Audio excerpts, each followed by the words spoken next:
The wind over the Mongolian steppe does not whisper. It scrapes across the skin like cold sandpaper and makes a boy grow up fast. And on one of those wind-swept mornings in the 12th century, somewhere near the Onon River, a child named Temujin opened his eyes to a world that did not know mercy. His people measured wealth in horses and kin, in courage, and in the number of riders who would answer your call. And from the first, his life seemed marked for violence and endurance. Later storytellers would say that when he was born, he clenched a clot of blood in his tiny fist, a sign that he would live by the sword. Whether that omen is true or only a story added afterward, the life that followed fit the legend too well. Temujin was born into the Borjigin clan, a lineage that traced its mythical roots back to a blue wolf and a fallow doe, proud names in a land where stories of origin mattered almost as much as arrows and pasture. And his father Yasuge was a minor chieftain, a man who could raid, trade, and gather a few dozen families under his banner, but not enough to be safe forever. His mother Hoilun had been taken by force, carried away from her first betrothed in a raid on the steppe. And in that brutal act lay the seed of future revenge, because nothing on the grasslands was ever forgotten. People and tribes remembered an insult for generations, and every stolen bride planted a grudge that waited like dry tinder for a spark. Temujin's childhood was not the soft memory of warm kitchens and safe beds. It was the creak of carts, the smell of mare's milk and sweat, the sight of men checking the horizon for enemies before they even thought of breakfast. He learned to sit on a shaggy pony before he could speak fluently, learned to judge the weight of a river by its sound, and to read the ridgeline for movement that might be herds or might be raiders coming to take everything. And in this world, the first lessons were simple and cruel. Hunger is never far. Trust is never automatic. And no one is coming to save you if your own people fail. When Temujin was still a boy, his father tried to secure his future in the way steppe leaders had always done, through marriage and alliance. He rode with his young son to the camp of the Ongirat and arranged a betrothal with a girl named Borta, whose family controlled good pasture and whose elders understood that a marriage could tie two tribes together more tightly than any treaty. According to custom, Temujin stayed for a time with his future in-laws, getting used to their faces and ways, and then started back toward his own people with his father. But the road home carried poison. Yasuge stopped to share a meal with Tatars, old enemies of his line. They recognized him, smiled, and laced his food with slow death. He managed to reach his camp, but the poison finished its work. With his death, the fragile security of Temujin's family collapsed overnight. On the steppe, when a leader dies, his followers do not always stand by his widow and children. In this case, they walked away. The Taichi Ud, allies when Yasuge was strong, refused to follow a boy. They stripped the camp of anything useful, took the herds, and left Hoilun with her children. Temujin, his full brothers, his half-brothers, and sisters, alone among the empty carts, as exposed as a lamb on open ground. Those next years cut deep scars. Hoilun dug roots from frozen riverbanks, snared mice and marmots, and taught her children to fish through holes in the ice. A rabbit caught at dusk could mean the difference between waking up or never waking at all. Temujin slept lightly, learned to hide the horses at night, and watched his mother turn humiliation into stubborn survival. From that time, he learned that birth alone could not be trusted, that kin could fail you, that loyalty had to be earned and tested, and that a small, united household could live through disasters that should have killed them. In this harsh school, Temujin discovered something else. Even in a world of betrayal, some people would choose him without being forced by blood or rank. Captured by the Taichi in his teens, he was fitted with a heavy wooden collar and kept like a prisoner on display in their camp, a living warning that sons of abandoned leaders should not grow too proud. One night, when the elders were drunk and the guards careless, he slipped his bonds and stumbled in the dark toward the river reeds, the collar weighing on his shoulders, the whole camp around him full of enemies. A poor herdsman named Sorken Shira found him there. Sorken could have shouted for the guards and earned a reward, but instead he hid Temujin in his own gur, smashed the collar, and helped him escape at the risk of his life. Years later, when Temujin would stand at the head of armies, he remembered that act and raised Sorken's family to honor. From that moment grew one of his deepest rules: remember those who help you when you are weak, and lift them when you are strong. He found other companions in similarly small encounters. Borchu, the youth who helped him chase down horse thieves through a cold night, and, when offered a reward, simply stayed. Yelma, the warrior who nursed him through a wound and remained by his side. And, in his earliest years, Yamuka, the boyhood friend with whom he shared milk and dreams, and with whom he swore an oath of Anda, brotherhood. These were not just side characters.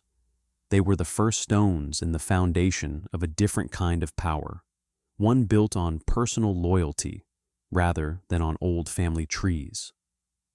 The steppe, however, did not only test loyalty in friendships, it tested it inside the family, and one of the darkest moments of Temujin's youth came not from an enemy raid, but from a quarrel over food and authority. In a lean season, when every scrap of meat mattered, tensions flared between Temujin and his older half-brother Bektar. Bektar represented the claim of a different branch of their father's line, a rival for leadership over a household that had barely enough to eat.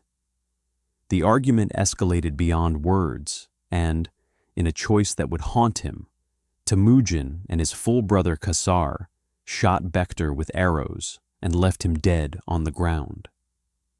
When their mother saw what they had done, she cursed them, telling them that they had made enemies of their own shadows. That killing marked Temujin like a burn. He would always be capable of ruthless decisions, but he had also learned what it felt like to cross a line no elder could bless, to stand on the far shore of an irreversible act. Later, when he defeated rivals and held their lives in his hands, he did not always show restraint, yet more often than his enemies expected, he chose a calculated mercy, the memory of Bektar's death flickering at the edge of his mind. Through these years of hunger and small-scale survival, the boy kept learning the wider language of the steppe, the shifting alliances, the rival tribes, the great powers that circled the grasslands like distant storms. He knew the names of the Tatars, old poisoners of his father, of the Karait under their ruler Togril, known in Chinese sources as Ong Khan, of the Naiman, powerful farther west, and of the Jin dynasty beyond the frontier, a settled empire that paid tribes to fight one another, so that no single leader would grow too strong. Temujin's first serious step back into politics came through the promise made years before in his childhood, his betrothal to Borta. As a young man, he rode with his small band to reclaim his bride from the Ongirat, and her family honored the old agreement. They sent her away with him, along with a valuable dowry, including a sable fur coat of rare quality. Temujin could have kept that coat as the treasure of a poor but ambitious leader. Instead, he turned it into a key. He rode south to the camp of Togrul, the Karaite ruler who had once been an ally of his father, and placed the coat in his hands as a gift, reminding him of their past friendship and asking to be treated as a son. Togrul accepted.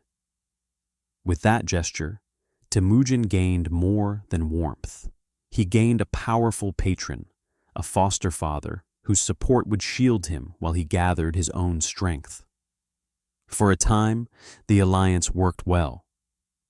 Under Togrul's protection, Temujin rebuilt his following and used his growing reputation to attract more men, not only from his own Borjigin, but from clans that had grown weary of the old order in which noble birth guaranteed privilege, no matter how foolish the man. Temujin had already begun experimenting with a different idea, mixing warriors from different lineages into small, tight units and rewarding them according to service instead of pedigree. Men noticed that in his camp, a herdsman's son could sit closer to the fire than a prince if he had proven himself brave and reliable, and that when loot was divided after a raid, Temujin did his best to be seen as fair. He was not soft. It was a hard, demanding justice, but it was not the lazy favoritism they had come to expect from some of the old aristocrats. As his reputation grew, it worried men who had everything to lose if talent began to outrank blood. Chief among those was Jamuka, his childhood friend turned rival, who had a grander pedigree and preferred a world where the children of the great remained great by right. The first open clash between these two visions of the steppe came after a period when Temujin, Jamuka, and Togrul's Karaites had camped and hunted together, their tents braided into a single temporary society. Temujin's household, strengthened by Borta's calm intelligence and by Hoelun's hard wisdom, chose to move away before friendship turned into resentment. When he left, more than 40 important households followed him, not because he was the richest lord, but because they liked the way he led, the way he divided meat, and the way he kept his word. That quiet vote of confidence turned private rivalry into open tension. For a time, there was an uneasy balance. Temujin gathering followers with his promise of a new kind of order. Jamuka holding on to the old noble families who preferred grandeur, ceremony, and the comfort of inherited rank. Eventually, the balance broke in blood at a place remembered as Dalan Baljut. Jamuka had the larger coalition and the more prestigious names. Temujin's men fought fiercely but were outnumbered. He took a wound and barely escaped with his life. Jamuka was not content with a simple victory. He ordered captured leaders boiled alive in cauldrons and others mutilated, turning the battlefield into a spectacle of deliberate cruelty. The effect was double-edged. In the short term, it frightened many, but it also sickened them. Warriors who had fought for Jamuka went home with the screams of boiled men in their ears. Some began to drift away, thinking quietly that if they ever lost, they would rather fall into Temujin's hands than into those of a lord who treated prisoners like meat. Temujin did not crumble after Dalan Baljut. He did what hunger and exile had taught him. He moved. He listened. He rebuilt. Some sources suggest he spent time near the lands of the Mongolian Empire, perhaps as a mercenary, perhaps as a useful captive. Whatever the exact details, he emerged from that period with a clearer sense of the world beyond the grasslands, of walled cities and bureaucrats, of the way settled powers used gold and titles to keep tribes divided. Back on the steppe, he settled old scores with calculated ruthlessness and unexpected generosity. He struck the Tatars, the people who had poisoned his father, in a campaign that broke their leadership and shattered their name as a separate force. Adult male warriors who had resisted were executed as a lesson and an act of vengeance. But commoners and families were folded into his own ranks, scattered among his followers so that no old chief could easily reform an independent clan. Among the captives was an archer who confessed that in a past battle he had brought down Temujin's horse with a well-placed arrow.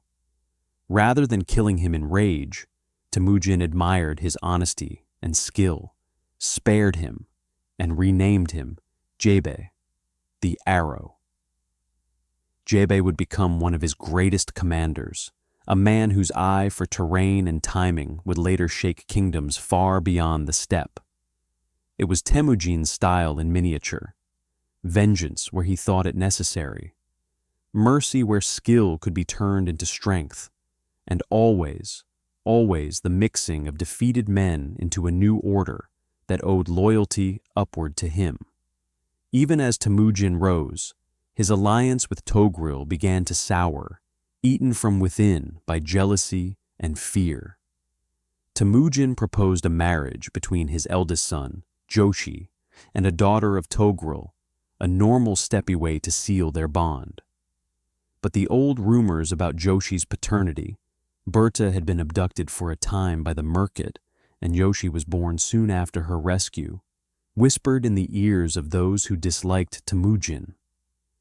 Some Karaite nobles treated the proposal as an insult, as if a possibly illegitimate boy were reaching too high.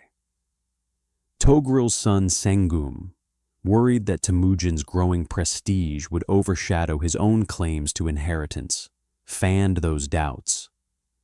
Jamuka, still a rival in the shadows, encouraged their unease, warning that Temujin's habit of raising commoners would erode noble dignity. Together, they planned an ambush, hoping to kill him before his momentum became unstoppable. Two herdsmen overheard talk of the trap and, loyal to Temujin, rode through the night to warn him. He slipped away with his core followers, dissolving his camp before the jaws could close. What followed were weeks of flight and desperate maneuvers. At Kalakaljid Sands, he suffered a major defeat. His forces were scattered, his family almost captured. It looked for a moment like the familiar story of a rising leader smashed and forgotten. Instead, at a muddy waterhole remembered as Baljuna, Temujin and a small, exhausted band turned disaster into a vow. They had almost nothing left. Their horses were worn thin, food was gone, and the men gathered around him could easily have decided that their luck had run out. Temujin slaughtered his own mount to feed them. They mixed mare's milk with muddy water and shared it, and then they swore an oath. If heaven allowed them to rise again, they would share riches and hardship alike, and never forget those who had stood in the mud beside that water. The Baljuna companions were drawn from different tribes and even different faiths. Some were Mongols, some Turkic, some perhaps from farther lands. But what bound them was not blood. It was personal loyalty and the promise of a new order based on service.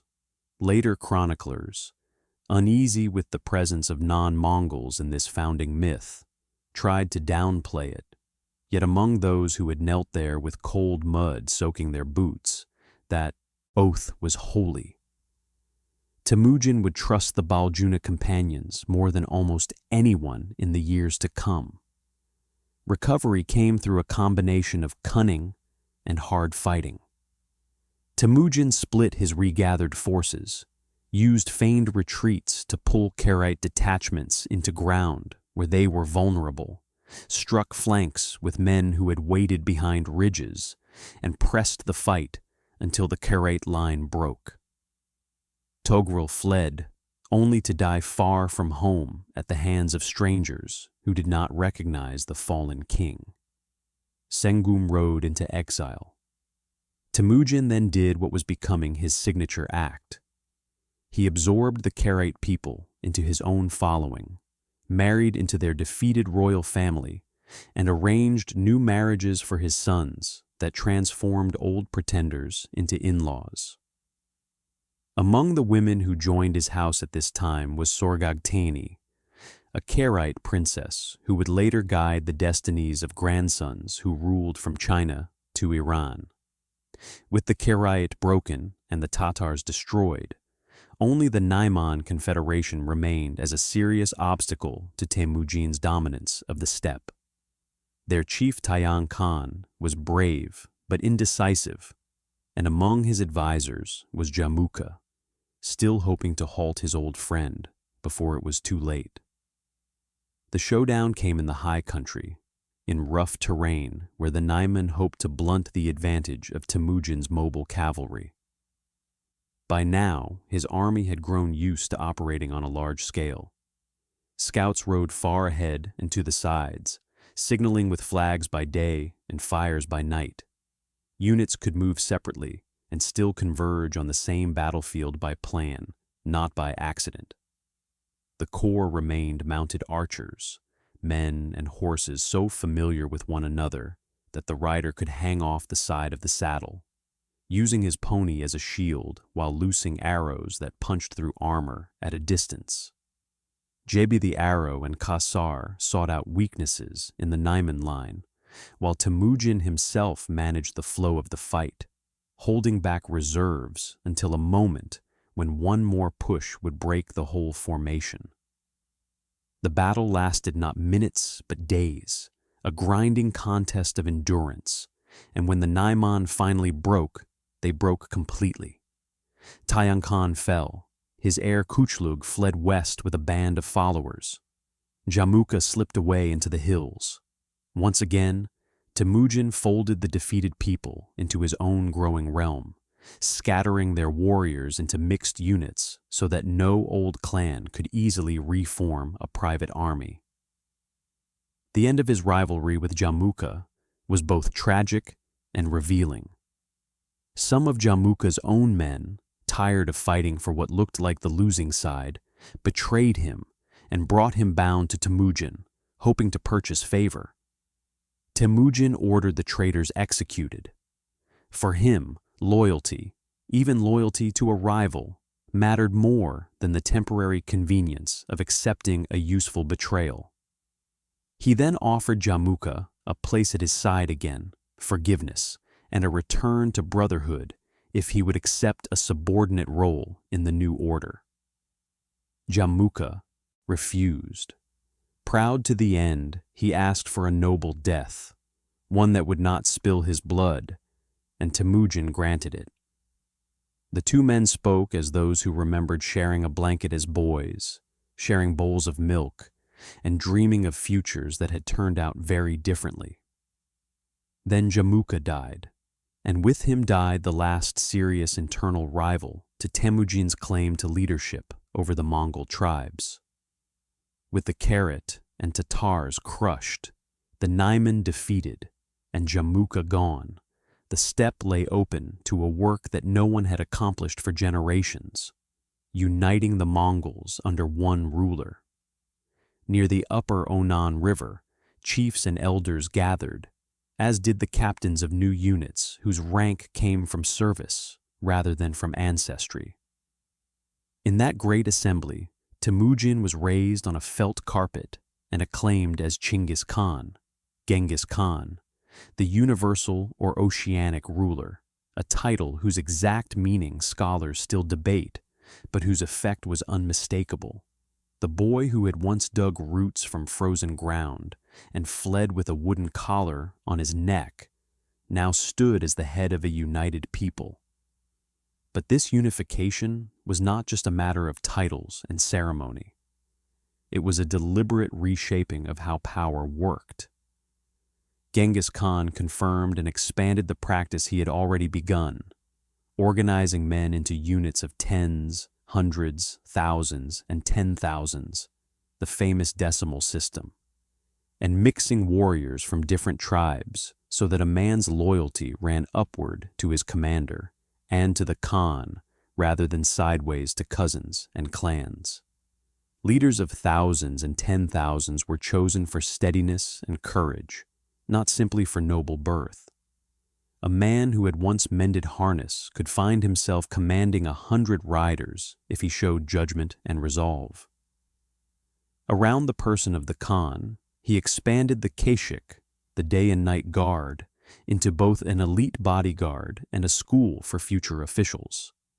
Promising youths from across the realm served close to him, learned how councils worked, learned to carry messages, to keep records, and to understand the wider geography of the empire that was just beginning. Alongside organization came law and a deliberate sense of order.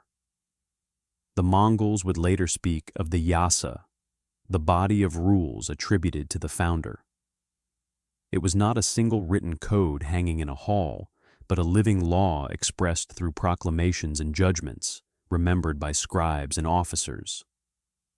Its themes were clear: theft of livestock, the crime that could destroy a herding family in one night, was punished swiftly. Murder within the camp brought quick justice. Soldiers were forbidden to abandon comrades in battle. Shares of booty had to be recorded and divided according to clear rules so that jealousy would not rot discipline. Abduction and abuse of women were curbed in ways that, for that age, were unusually strict, aimed at keeping the fragile bonds of camp and family intact. Above all stood one principle that would shape the next decades of world history. Envoys were sacred. A messenger, carrying a token of authority, was to cross frontiers without fear. To harm him was not just to insult one ruler, it was to challenge the whole order Genghis Khan believed heaven had appointed him to create.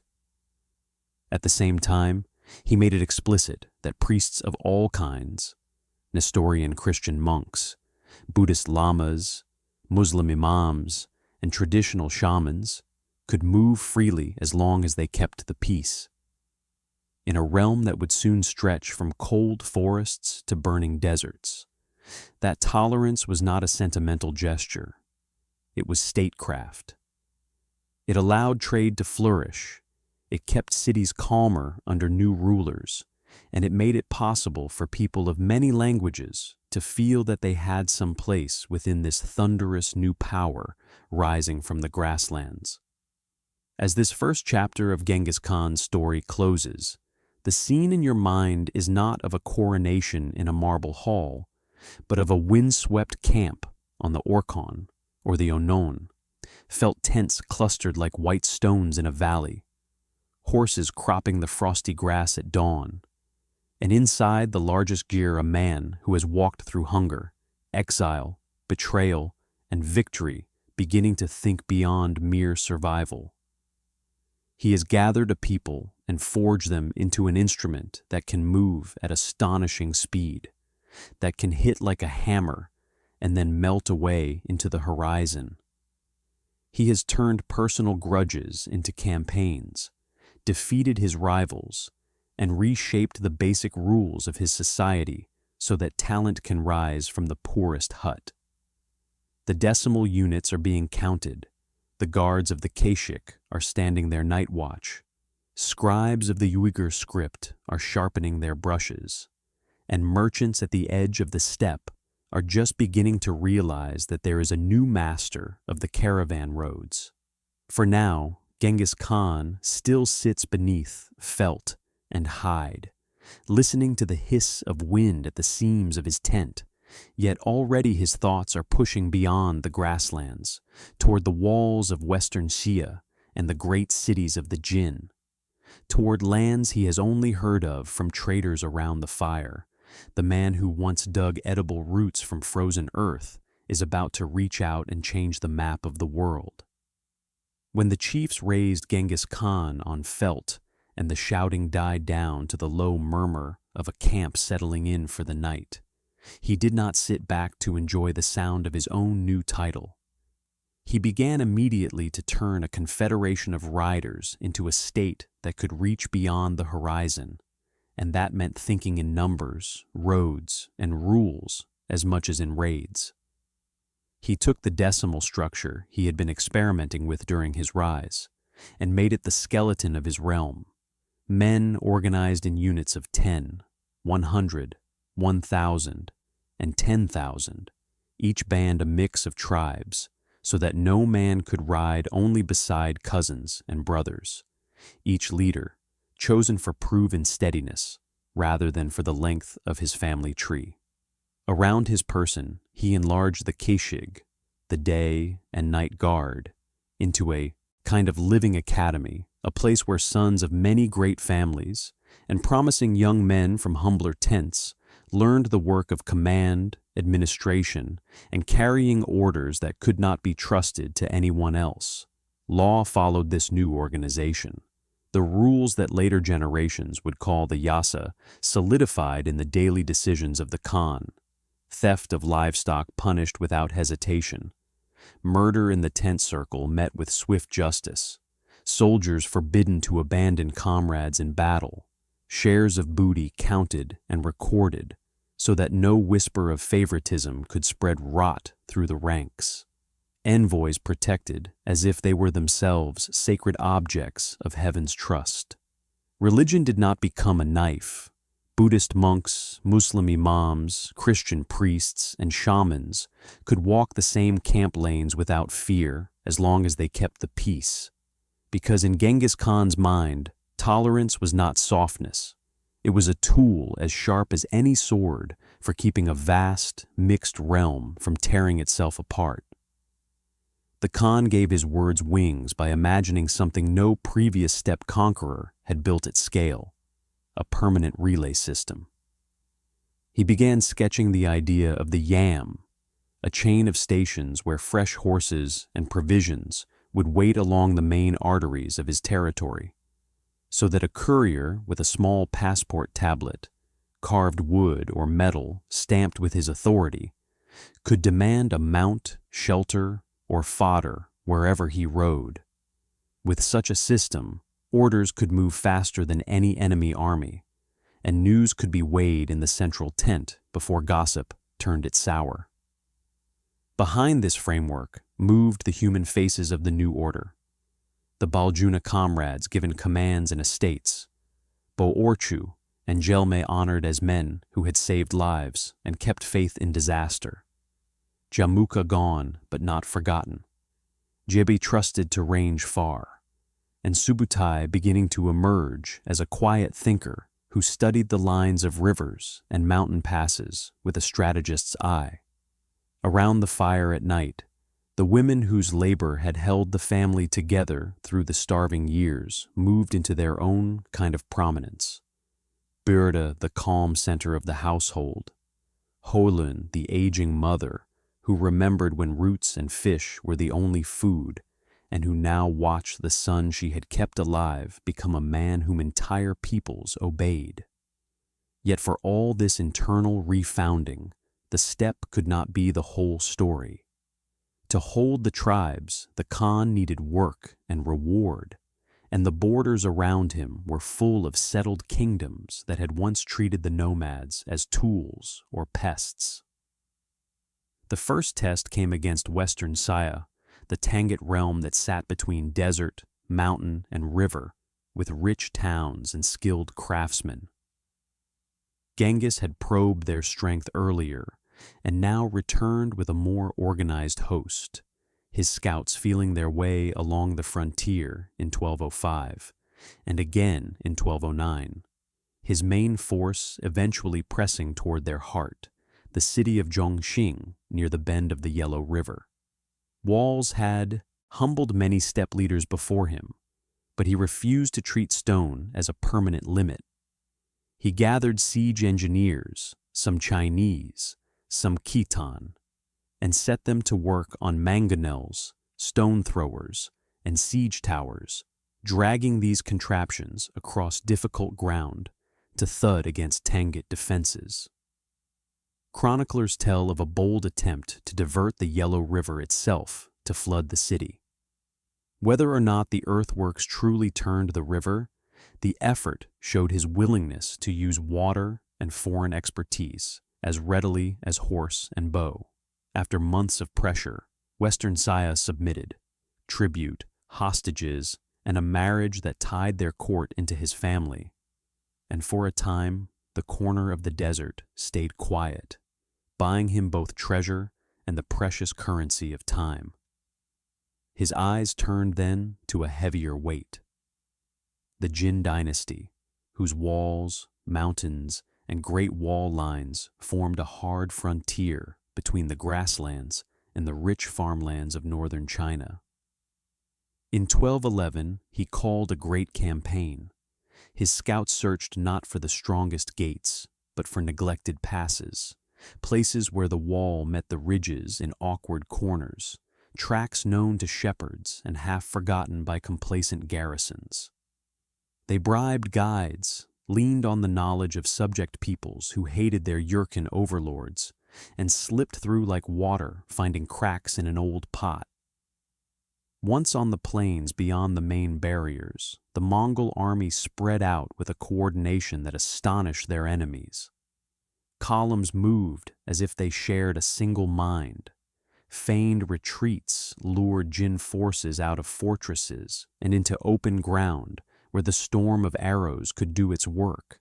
And when the Jin massed huge armies to meet the invaders, the Mongols simply flowed around them, severed their supply lines, and left them punching at empty air. City after city learned the new calculus of Mongol war.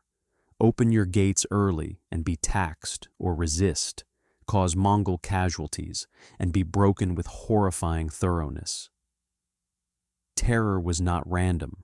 It was used like a surgeon's knife, a minimum necessary dose, meant to make later sieges shorter or unnecessary. At the same time, the conquerors made a point of sparing artisans, clerks, translators, and scholars when they could, resettling them to the north under protection. Families of craftsmen were moved with care. Engineers and scribes were carried into Mongol service and turned into the quiet machinery of an emerging state. To hold the Jin territories while he returned to the steppe, Genghis left behind Makali, a calm, determined commander, and gave him broad authority. Makali accepted the surrender of towns, placed Mongol overseers called darugachi to watch revenue and behavior, and used local administration to keep granaries and courts running. In a very real sense, the Mongols were annexing governance itself, learning how to wear it as easily as they wore armor. Meanwhile, reputations were being forged in these campaigns. Jebe, spared for his skill, proved to have an uncanny sense of when to press and when to hold. Subutai, still younger, studied maps and seasons and thought in terms of entire regions rather than single battlefields. The Khan's sons, Jochi, Chagatai, Ogedei, and Tolui, each took their turn commanding wings of the army, showing their differing characters in how they handled surrendered cities and discipline among men. Behind them, in the heart of the camp, scribes using the Uyghur script recorded the lists of surrendered families. Persian accountants began to appear to adjudicate claims from merchants who supplied the armies. Interpreters darted between Mongolian, Turkic, Chinese, and Persian, and Genghis listened to men who understood tax systems and could explain how to extract revenue without killing the fields that produced it. Siege engines were no longer special oddities. They became standard equipment for major campaigns, along with firepots and the sappers who learned to mine beneath walls and bring them down with undermining fires. On long expeditions, detachments rode with their own smiths, carpenters, and physicians, a mobile infrastructure that could mend bows, set bones, and repair carts, turning an army into something closer to a moving city. Diplomacy did not stop just because arrows were flying. The Khan offered generous terms to tribes and garrisons that submitted early, wove new marriage alliances with frontier chiefs, and sent daughters and nieces as wives who arrived not just with dowries, but with authority to oversee trade routes and garrisons. The crude stereotype of a purely destructive horde began to fray. In its place, those who watched closely could see a state taking shape, one that could fight, tax, and protect. Once his northern flank was secure and the Jin badly shaken, Genghis turned west, his thoughts reaching toward lands whose names had probably sounded almost mythical when he was a hungry boy on the Onon. His first step was to clean up the threat of Kuchlug, the Naiman prince who had fled into the territory of the Kara Kitai, and then tried to build a new power by pressing Buddhist and Muslim towns with a heavy, resentful hand. Genghis sent Jebe in pursuit. Jebe rode through the Ili Valley, past Balasagun, and into the high country where trade roads climbed toward the roof of the world. Kuchlug tried to rally local resistance, hoping that people tired of steppe overlords would stand with him, but Jebe moved light and fast, splitting his forces, using local discontent against Kuchlug, and either captured him alive or drove him to a lonely death in the mountains. Sources differ on the exact scene, but the effect is clear. The last remnants of the old Kara Kitai power were scattered, and suddenly the Mongol frontier brushed against the rich domains of the Khwarezmian Shah. Khwarezm was no minor khanate. It stretched from the Aral Sea and the lower Oxus to the bustling markets of Transoxiana and the mountain gates of Khorasan. Its Tudzim ruler, Ala ad-Din Muhammad, held a court glittering with merchants and scholars, but he did not have the steady hand of a man used to commanding loyal officers. His inner circle was split, not least between himself and his powerful mother, Turkan Khatun, who ran her own patronage networks. Where the Mongol camp had one clear center, Khwarezm had several, each tugging in a different direction. Genghis did not begin with demands for submission. He began with trade. Caravans carrying furs, spices, and silver moved across the frontier in 1218, in what could have been the start of a long, profitable connection between steppe and city. Instead, at the town of Otrar on the Sir Darya, the governor, Inalchuk, seized a large caravan, accused the merchants of spying, and had them killed, confiscating their goods. In Mongol eyes, this was a crime both against commerce and against the protective bond between host and guest. Genghis sent envoys to Shah Muhammad to demand justice and punishment for Inalchuk, reminding him, in deliberately sharp terms, that envoys were untouchable under his law. The Shah hesitated, calculated, and chose arrogance. He allowed Inalchuk to stand unpunished and added an insult of his own by having one of the Mongol envoys' beards shaved and the others killed. To the Khan, this was not a negotiable affront. It was a direct challenge to the basic order he was building. War followed as simply as a bowstring snapping forward. Planning the Khwarezm campaign, Genghis and his generals thought in rivers and seasons. The Oxus and Sir Darya ran like blue cords across the land, and the major cities sat along them, fed by irrigation and trade. To take them required patience, engineers, and coordinated movements that would force enemy garrisons to look in several directions at once. The Mongol forces were divided by family wings and trusted captains. Yochi moving along the lower Sir with orders to break Otrar and secure that river corridor. Chagatai and Ogadai taking the route toward Bukhara and Samarkand, the shining jewels of Transoxiana. Tolui riding south with a strong corps toward Khorasan.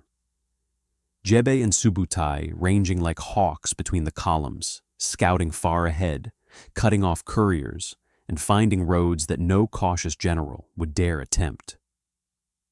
Otrar, where the spark of the war had been lit, faced a long siege, its walls held for months under a rain of stones, while miners and sappers gnawed at their base, and when it finally fell, the governor, who had begun the conflict, was executed in a manner that made clear the price of murdering merchants and envoys, while the rest of the population met a mix of terror, enslavement, and selective sparing that followed the grim logic of Mongol policy.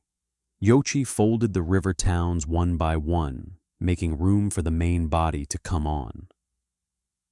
Bukhara, rich, learned, and divided in its heart, watched dust rise in the east as the Mongols appeared out of country where no one expected a large army to cross. They had come over Badlands with water carried in leather, and with remounts that could endure stretches of short grass and thin forage. The citadel held briefly, but the city itself opened, and Persian chroniclers, whether or not their exact speeches are literally true, remember the Khan standing in its great mosque, not as a preacher, but as a conqueror, telling the assembled notables that their punishment had been earned not simply by their own actions, but by the pride and disloyalty of their rulers. Samarkand, stronger still, with thick walls, a large garrison, and even elephants within its gates as symbols of regal power, presented a larger test. Chagatai and Ogadai encircled it. Chinese and Khitan engineers set up traction trebuchets and counterweight machines. Naphtha throwers built their frames.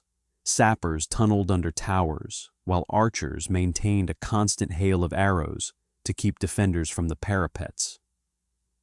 Some sections of the population, seeing how the wind was blowing, opened gates early in hopes of leniency. The citadel held to the last, and then crumbled under the combined pressure of siege engines, mining, and assault. Artisans and specialists were separated and sent away to serve Mongol needs elsewhere. Many others were killed or enslaved. Shah Muhammad himself never managed to stand at the head of a united defense. He galloped ahead of disaster, fleeing from city to city, always too late to do more than wring his hands. Then across the Oxus, across desert tracks, to a windswept island in the Caspian Sea, where he died with only a few attendants, a lonely end for a man whose title had once filled the air of crowded courts. His son, Jalal ad-Din, gathered remnant forces and would fight again later, but for now the heart of Khwarazm had been ripped open.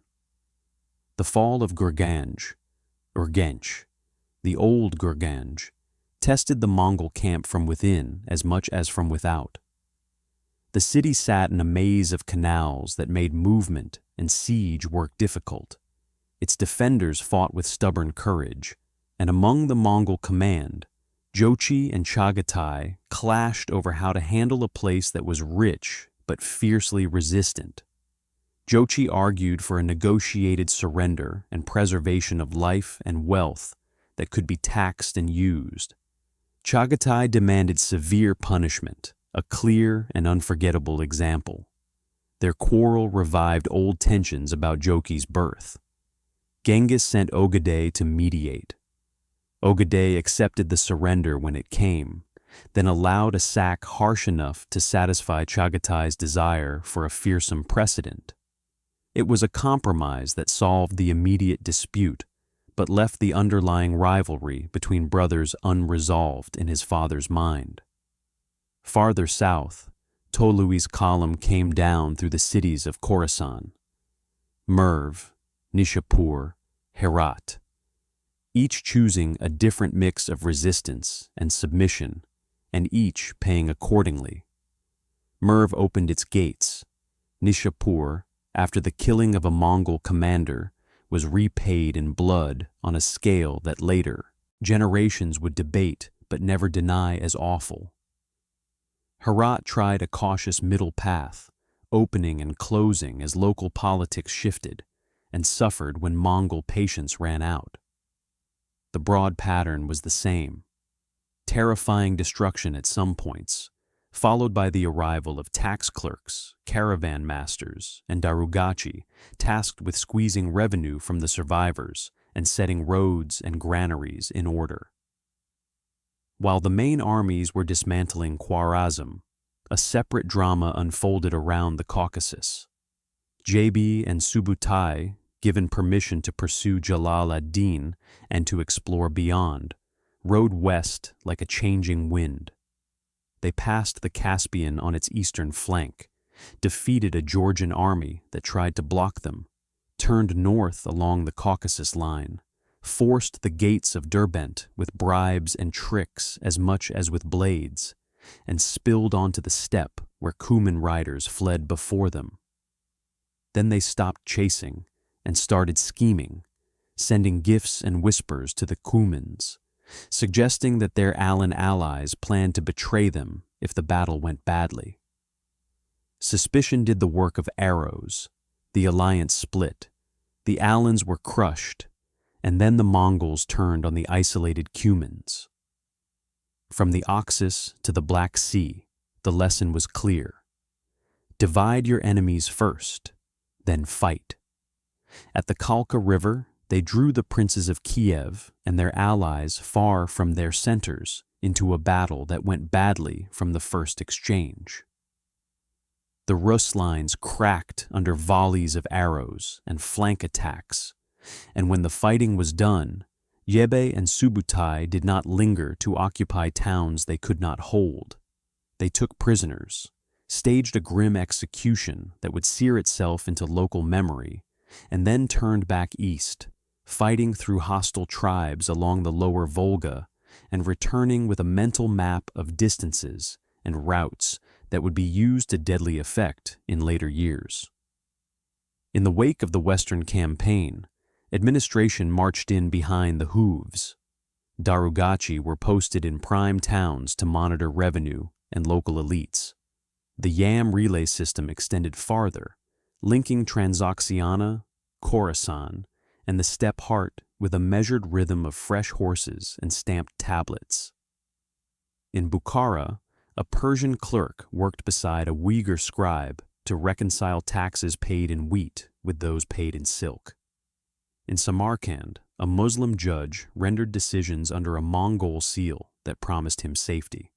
In Merv, a caravan master who had fed the army at a crucial river crossing was rewarded with a monopoly charter that let his goods travel under guard from town to town. Punishments for breaking contracts or cheating on tax shares were swift and conspicuous, making it clear that while the conquerors had come from tents and saddles, they understood very well how ink and numbers could rule. Family matters did not sleep amid this noise of conquest and account-keeping. The quarrel between Jochi and Chagatai over Gurganj was only one symptom of deeper tensions. After the main weight of the Khwarazm War had been carried, Genghis convened a family council on the banks of the Ili. There he took a step that would shape the next phase of empire. He named Ogedei, not his eldest or fiercest son, but the one most capable of reconciling factions, as his heir. Ogedei was not the strongest fighter, but he could drink, laugh, and more importantly, listen and compromise. He had managed men of different camps without lighting constant fires. Jochi, whose health was already failing, was given the lands of the far west as his share, rich in pasture and in future campaigns, but fate would cut his story short. He died before his father, and his sons would carry his claims into new disputes. For the moment, a settlement was drawn, and the house turned back to work. Genghis himself rode toward the Indus, where Jalal ad-Din had rallied once more in the Punjab. On the banks of that wide green river, they fought a battle that tested both commanders. Jalal ad-Din fought with a courage that even his enemies admired, holding as long as he could until the lines closed. Realizing the day was lost, but not ready to die in a ring of enemies, he spurred his horse into the river and swam under a hail of arrows to the far bank. Watching from a height, Genghis praised him openly, saying that he would have gladly kept such a man as a vassal if pride and the memory of his father's lost empire had allowed it. The Mongols did not push deeper into India's core. They had accomplished their main goal, smashing Khwarezm as a rival state, and demonstrating that there was no distance beyond their reach. The Western War had taught them to fight in deserts and irrigated gardens, on walls and plains, among canals and mountain passes. It introduced them to oil fires and to the delicate skills of potters and smiths, whose work they would now carry home. It enriched them with goods and ideas and burdened them with sorrow. Persian poets would lament those years for generations. Chinese clerks would take careful notes on the methods that made the machine run. And in his winter tent near the Orkhon, Genghis began to think that a man who could break and remake entire states might just be able to fix the borders of the world itself. In the winters that followed the Western campaigns, when the winds over the Orkhon cut like knives and the horses stood with frost on their manes, Genghis Khan sat in a larger, more intricate camp than any he had known as a young man. Yet, in his mind, he still saw the muddy waters of Baljuna and the thin faces of the men who had sworn there to rise or fall together. Around him, the empire he had made was beginning to behave like more than a conquering horde. Lists of households were being kept in conquered cities.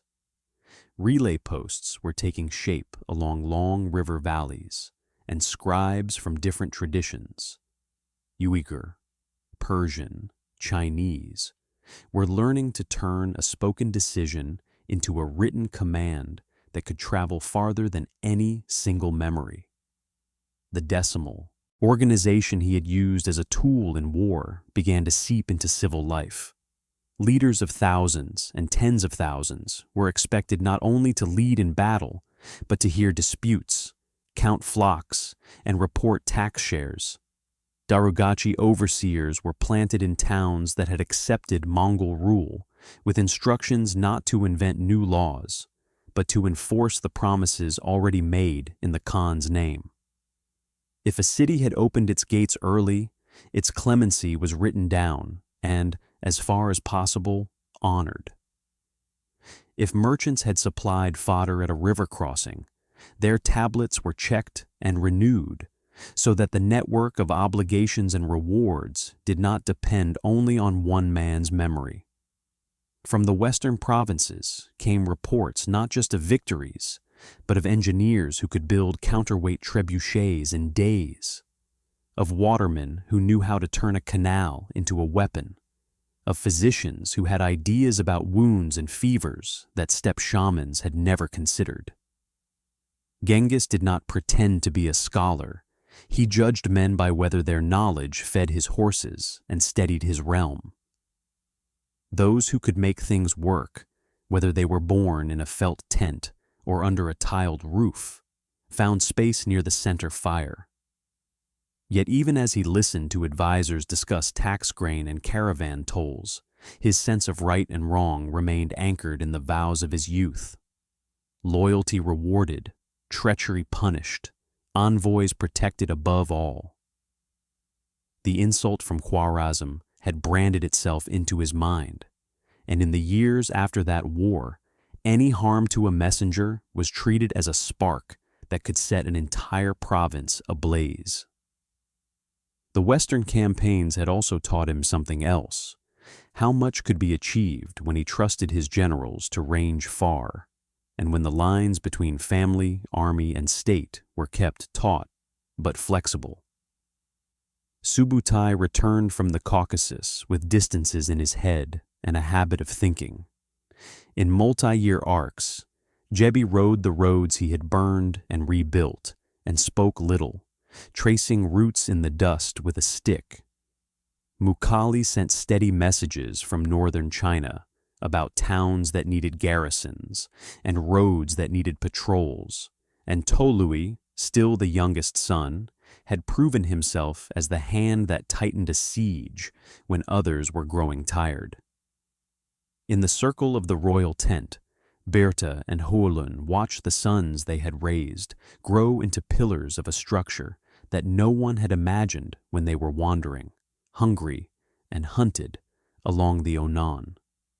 Yet the steppe had not finished testing the founder.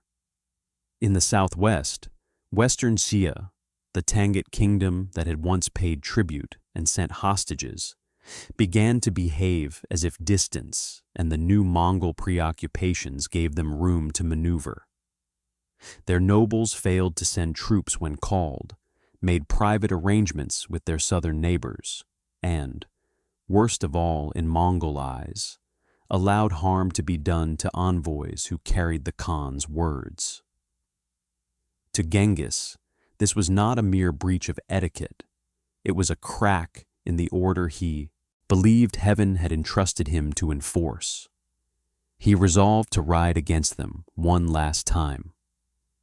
The route to their capital, Zhongxing, lay along the long corridor of Gansu, where mountains press the desert into a narrow path, and towns cling to riverbanks coaxed by farmers for generations. Subutai took one wing, tasked with moving fast, cutting the tendons of communication between the string of towns and the heartland. Tolui took another, ensuring that garrisons behind them could not gather their strength and threaten the supply lines. Genghis moved with the main body, waiting for reports from his scouts that would tell him where the Tangut court's nerves were fraying. The Mongol columns crossed stretches of gravel and salt that other armies avoided in summer. They chose to move in late autumn and winter, when heat could not grind horses to a stumbling walk, and when cold sharpened riders rather than crippling them. In the dawn light above the Yellow River, people in towns like Liangzhou and Heishui looked up to see dust clouds where no general with sense was supposed to march, and then saw banners where they had expected only sky. At some cities, envoys were received politely and gates opened. Such places were assessed, taxed, and spared the worst. At others, nervous men on the walls loosed arrows at messengers, and then Mongol camps grew like rings of fungus around their walls. Mangonels raised, sappers listening to the ground, engine crews pacing out ranges. Lingwu, standing like a keystone on a bend of the Yellow River, became the next hinge. To take it was to step into the Tangut heart. The Mongols did not simply rush its walls. They tested them, watched where towers shifted under strain, directed their engines with flags so that stones fell on the same points hour after hour, then abruptly shifted to a new target when a breach began to sag. When a gap yawned wide enough to try, the first wave of attackers was not thrown away to make a brutal point. They were reinforced and relieved, turning the breach into a living wedge that widened under pressure. As Lingwu fell, Zhongxing could feel the grip closing from afar. Inside the Tangut court, confusion reigned. Factions that had quarreled in easier times still quarreled now, some urging flight to distant valleys, others insisting that their walls could not fall, still others hoping to bargain and keep their noble privileges even under Mongol overlordship. The ruler sent mixed messages to different commanders, and in the Mongol camp, Genghis and his officers read those contradictions like a physician reading a failing pulse. They had learned to use time for themselves. Delay would not save Western Xia. The Mongol camps crept closer to Zhongxing, their siege parks a growing forest of wooden frames, counterweights, and ropes. Tolui organized the siege lines with quiet ruthlessness, making sure no sector grew slack. Subutai ranged around the encirclement, cutting off attempts at relief and intercepting messengers who tried to slip through in the dark. The Tangut engineers were not fools. They had their own engines, their own ditches and fire pots, but their courage and skill could not compensate for a divided court. Stories later claimed that the Mongols tried once more to turn the Yellow River against the city, digging channels and building dikes. Whether or not the river's wild current could be persuaded for long, the attempt showed again the habit Genghis had cultivated. If a natural force could be bent to his use, he would try, and if it failed, he would not sulk, he would look for the next lever. Fire, mining, rams, and sheer persistence wore Zhongqing down. While the siege tightened, a blow fell inside the family that altered the texture of the Khan's last years. News came from the far west that Yoki was dead. The eldest son, whose share had been the distant pastures along the Ural and the Volga, had governed his Ulis with a measured hand, earning loyalty from men who once rode against him and showing a generosity to surrendered towns that he believed would pay better than raw terror. Yet the old rumor about his birth, that shadow cast in the days when Birta had been taken, had never entirely died, and even in death it continued to poison certain tongues. Chagatai, whose rigid sense of law made him respected and feared, chose his words carefully. Ogedei spoke softly.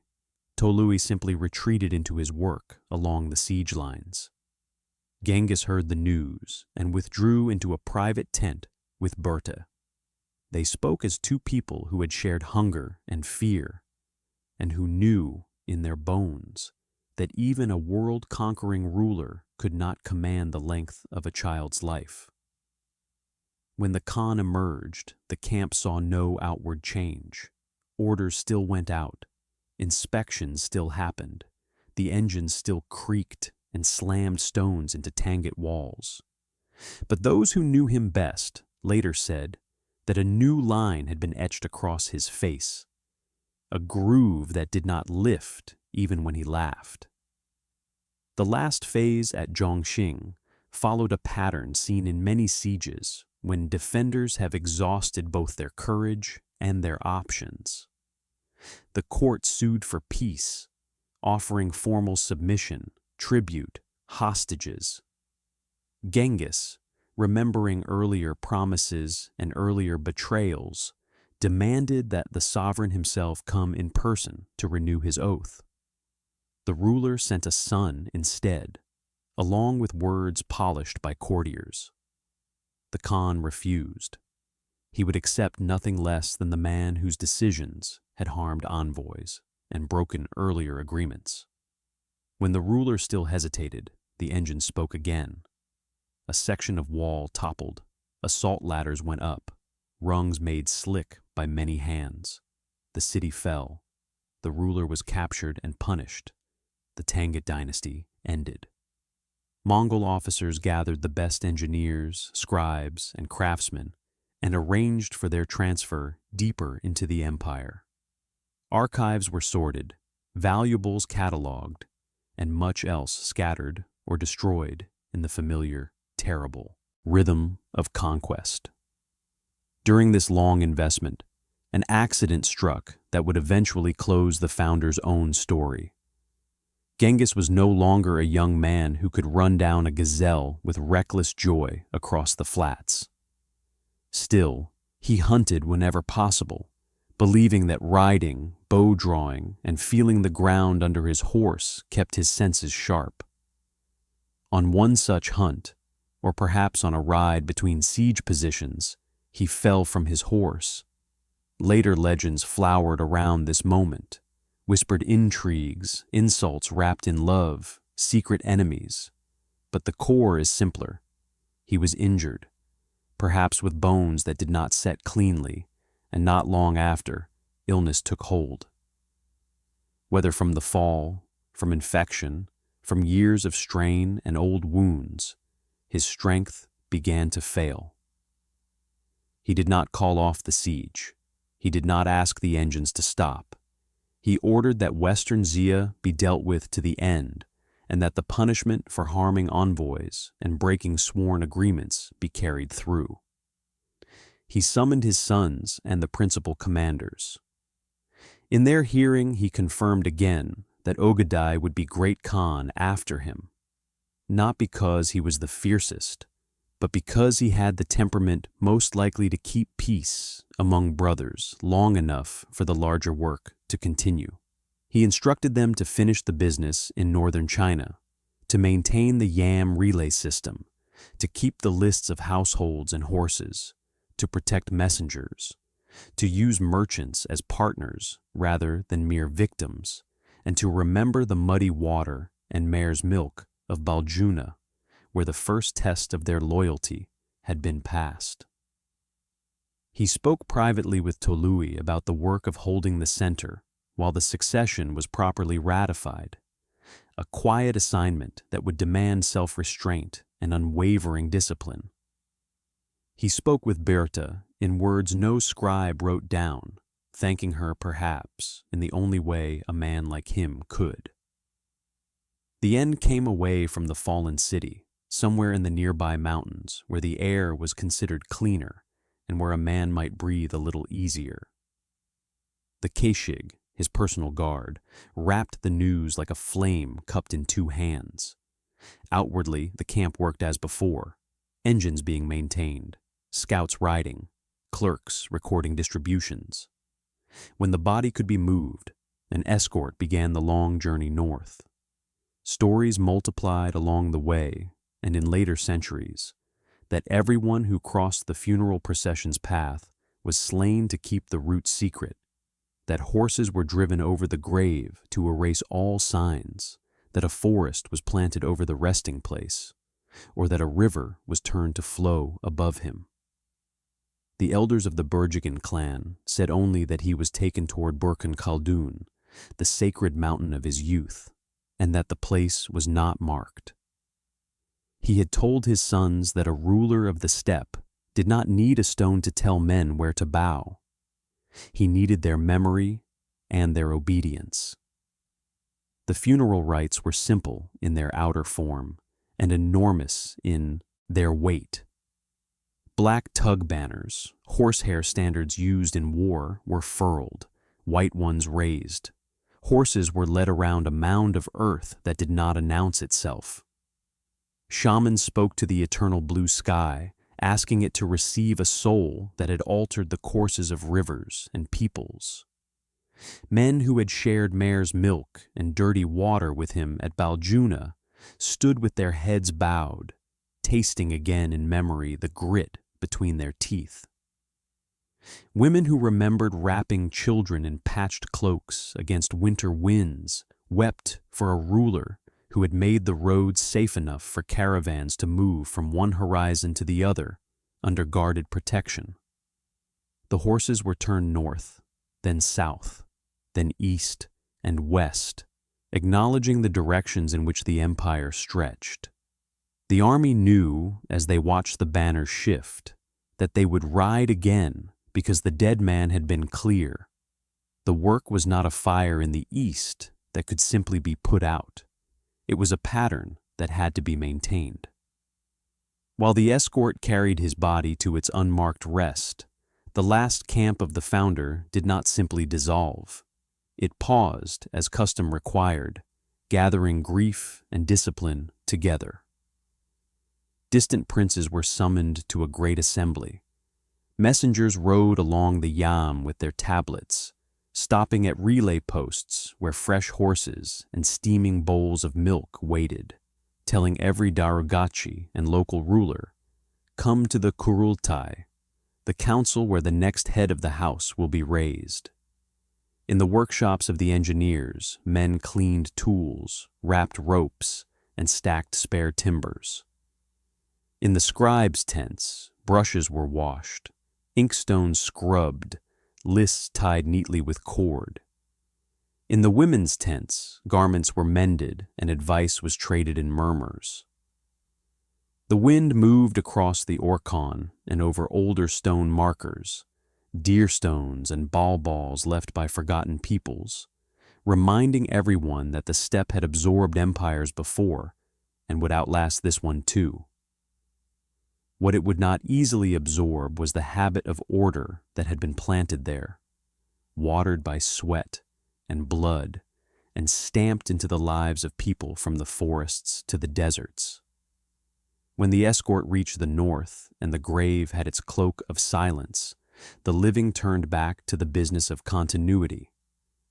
Ogadai, as named heir, would need formal approval from the gathered princes. Tolui would hold the center until the rituals and arguments ran their course. Chagatai would speak in his usual harsh, direct way, and then, as was also his habit, keep faith once a decision had been reached. The sons of Jochi, Batu among them, would watch carefully to see what lands and responsibilities their line would hold. Subutai would unroll maps and trace future campaigns with his finger. Yeluchukai and other counselors would bring out their tablets of numbers, suggesting tax schemes that would not starve the fields or drive merchants into rebellion. In the west and south, some rulers allowed themselves to hope that with the founder's death, the old order might creep back into place. They imagined that the storm had passed and that the people of the steppe would once again fragment into quarreling clans. They did not yet understand that an empire had been made that could live on in the hands of sons, wives, and ministers who had spent years learning how its engine ran. Along the relay roads, as messengers rode toward the appointed site of the Kurultai, elders told the young the stories that would give the next decisions their meaning. Of the sable coat in Togrul's camp, of the night raid when the Merkits took a wife and the swift revenge that followed, of Dalan Baljut, where they lost and then learned, of Baljuna, where they nearly starved, of Zhongdu in the north, and of Otrar and the Oxus in the west, of Zhongxing and the long siege where a king's body began to fail, but his will did not. None of these tales were told as a neat conclusion. They were told as a road still stretching ahead.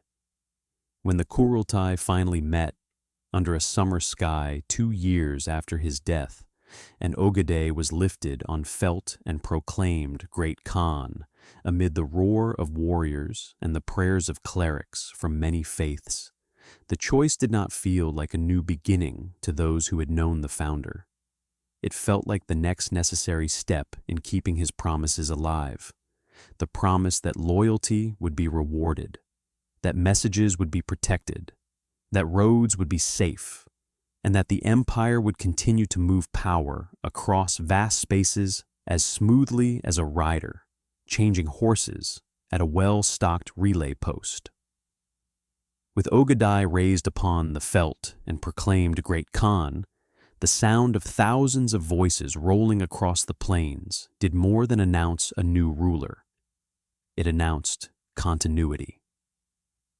Among steppe peoples, a leader was judged first by his generosity, so Ogadai began his reign in a way that told every man in the circle exactly what kind of center he intended to be.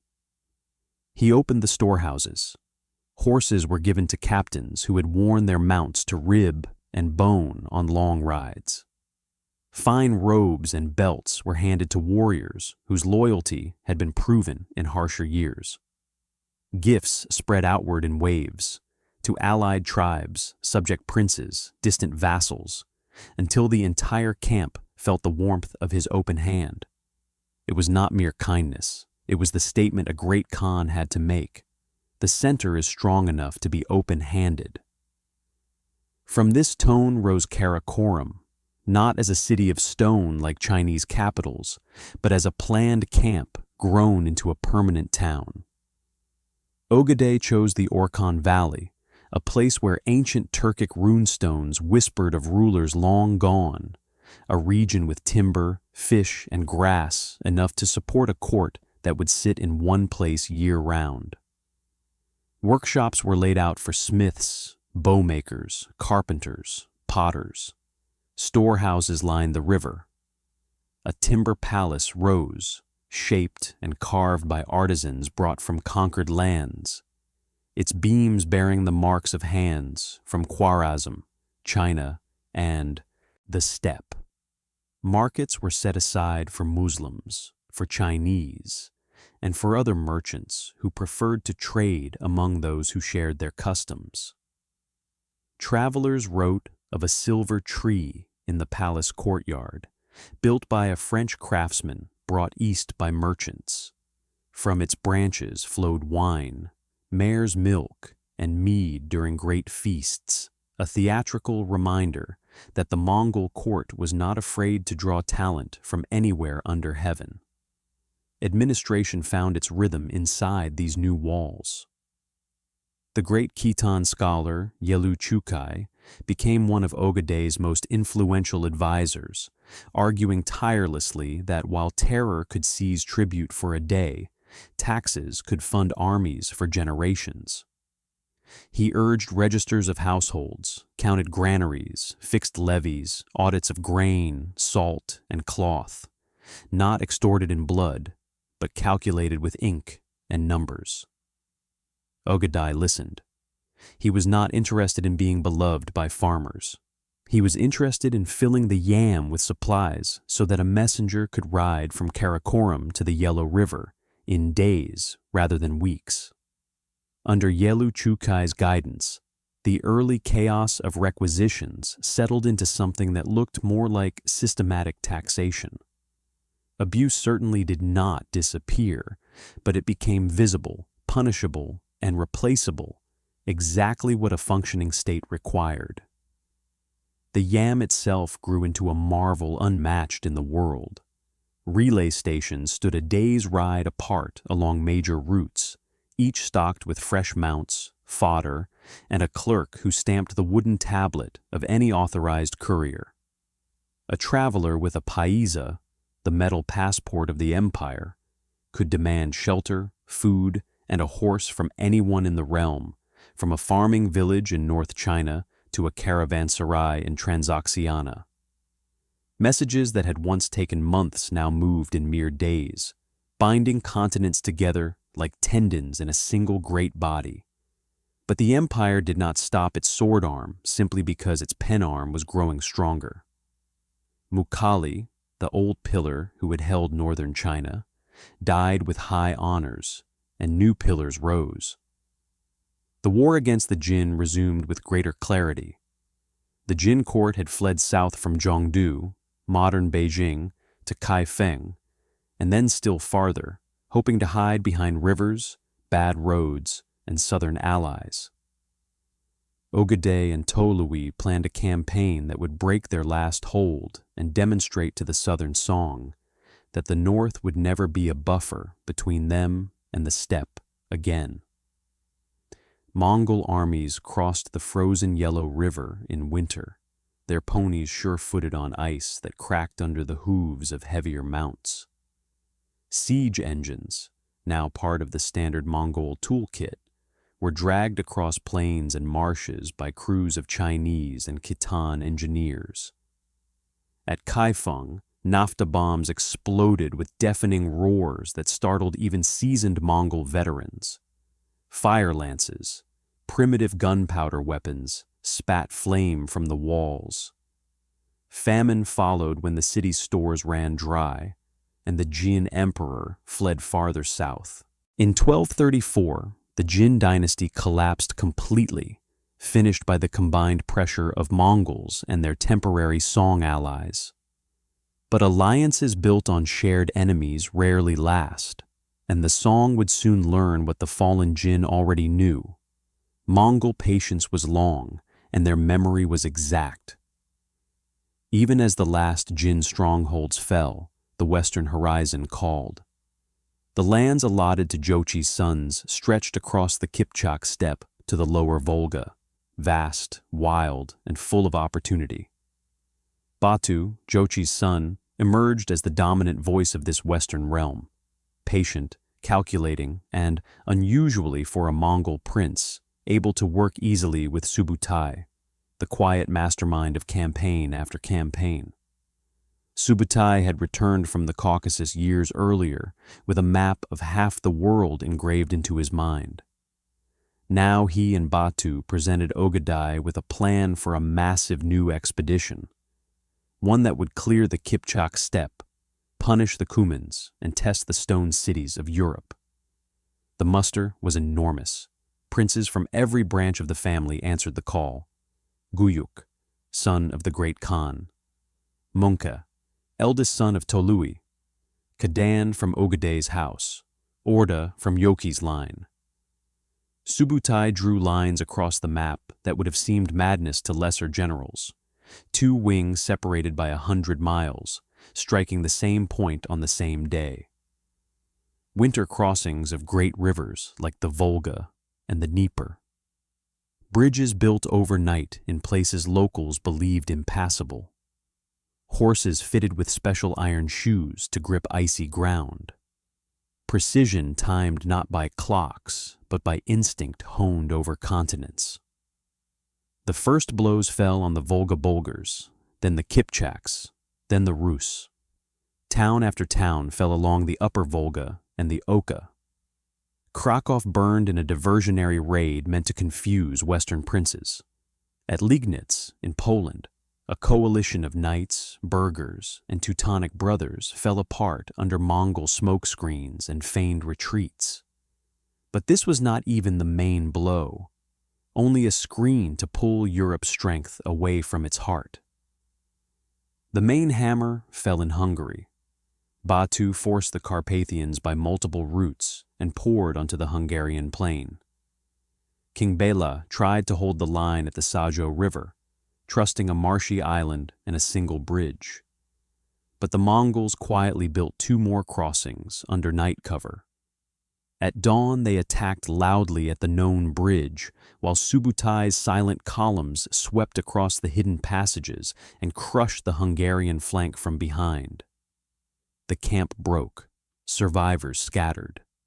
The name of Mohi would be remembered in chronicles as a place of disaster. The Mongols did not pause. They swept into Croatia and Dalmatia. They scouted Vienna's approaches. European chroniclers wrote in terrified awe of an enemy that used winter as its ally and built roads on ice where none existed. And then, far away in Karakorum, Ogaday died. Heavy drinking, a fever, a winter that his body could no longer overcome. The entire Western campaign snapped to a halt. Batu refused to present himself before Guyuk outside a proper Kurultai. Guyuk refused to acknowledge Batu's independence. Subutai argued to press onward to the gates of Austria, but tradition held more power than ambition. A new great Khan had to be elected in the homeland. The order came: withdraw. Across Europe, monks wrote that God had saved Christendom. The truth was less miraculous and more Mongol. Custom had saved Europe. And as the armies turned east, the next great struggle, for succession, for order, for the soul of the empire, was just beginning. As the dust of Europe's burning fields settled behind them, the Mongol princes turned their horses toward the far horizon where the steppe sky met the world's curve. The retreat was not a defeat. It was obedience to a code older than castles, kingdoms, or the empire itself. In the Mongol mind, no conquest, no victory, no ambition could outrank the need to choose a new great Khan. The house had lost its head, and until another rose upon the veldt, the great machine of war had to pause, breathe, and wait. But waiting did not mean harmony. The moment Batu's camps reached the Caspian plains, letters and envoys flew like sparks from flint. Guyuk, Ogeday's son, believed he was the rightful heir. Batu, the most successful commander of the West, believed he was owed respect and was unwilling to be summoned like a disobedient servant. Old grievances resurfaced, grievances born in the shadow of Genghis Khan's judgment of Jochi, buried but never forgotten. Every branch of the family weighed its own interest, its own alliances, its own fears about who should rule the center of the world's greatest empire. Tolui had died earlier, offering his life in a ritual sacrifice to save Ogeday from illness. His widow, Sorgagtani Beki, now stepped into that vacuum with a calm authority that stunned even those who disliked the idea of a woman steering the fate of princes. She secured tutors from many cultures for her sons, Mönke, Kublai, Hulegu, and Arikboke, ensuring they learned languages, law, diplomacy, and the subtle art of ruling without appearing to grasp. She understood that the empire was no longer just a tent made of felt and loyalty. It was a world of clerks, scholars, engineers, tax registers, granaries, and envoys who crossed continents carrying letters that bore seals recognized by 3 civilizations. While Batu waited in the West, and while other princes maneuvered in silence and suspicion, Guyuk was eventually raised as Great Khan with the backing of his formidable mother, Turagain. His reign, however, was brief and abrasive. He pressed administrators and generals harshly, tried to consolidate the house with force rather than persuasion, and drowned his frustrations in heavy drink. When he set out westward, perhaps to confront Batu, perhaps to assert his dominance, his health failed him on the road, and he died before any confrontation could decide the issue, and again the empire trembled. As custom dictated, a regency was needed, and this time it fell to Guyuk's widow, Ogul Kaimish. But she lacked the tact, wisdom, and subtle authority that Turagena and Sorgagtani Beki had wielded. Her influence cracked beneath the weight of rivalries. Princes openly questioned her choices. Ministers whispered. The center felt hollow, and the outer realm sensed that the cords binding the empire could snap at any moment. In the shadows of these tensions stood Sorgagtani, quiet, learned, connected, respected across tribal and religious lines. She gathered support not through threats but through alliances, favors, and a reputation for fairness. She did not parade her influence, she let others speak for her. When the Kurultai was finally called, the votes were ready long before the tents were raised.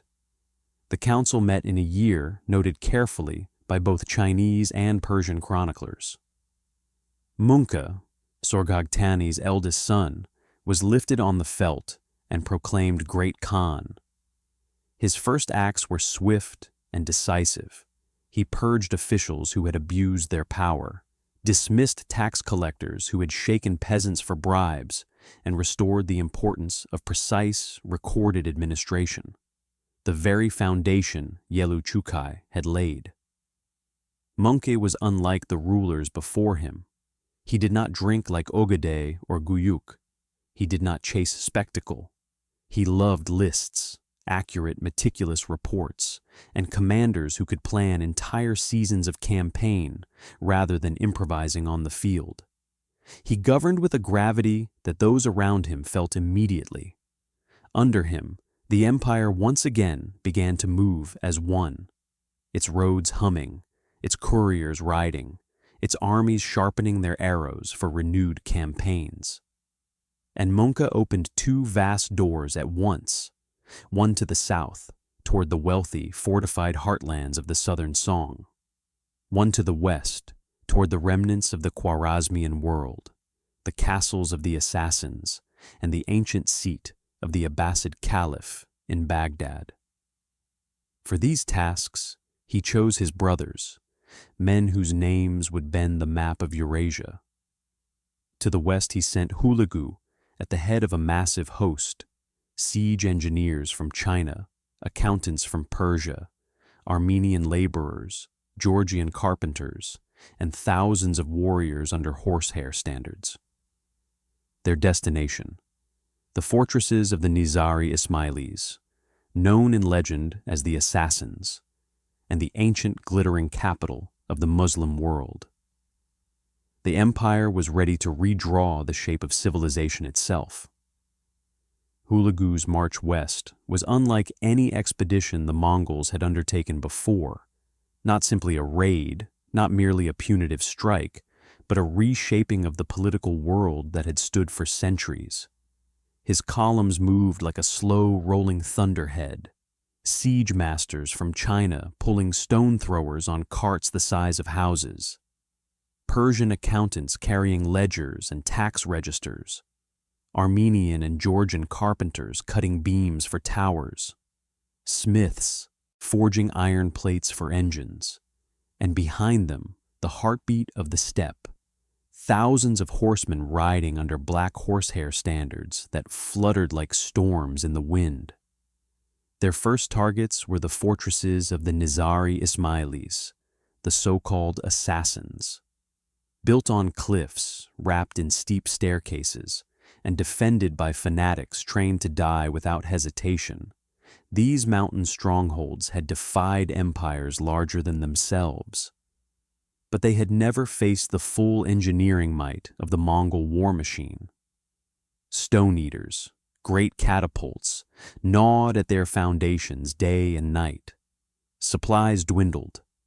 One by one, the legendary citadels fell, their secrets seized, their libraries catalogued by scribes who valued knowledge even in the middle of destruction. At Alamut itself, the famed Eagle's Nest, chests of manuscripts were carried out, some preserved, others lost to fire, a reminder that even in conquest, the Mongols knew the worth of information.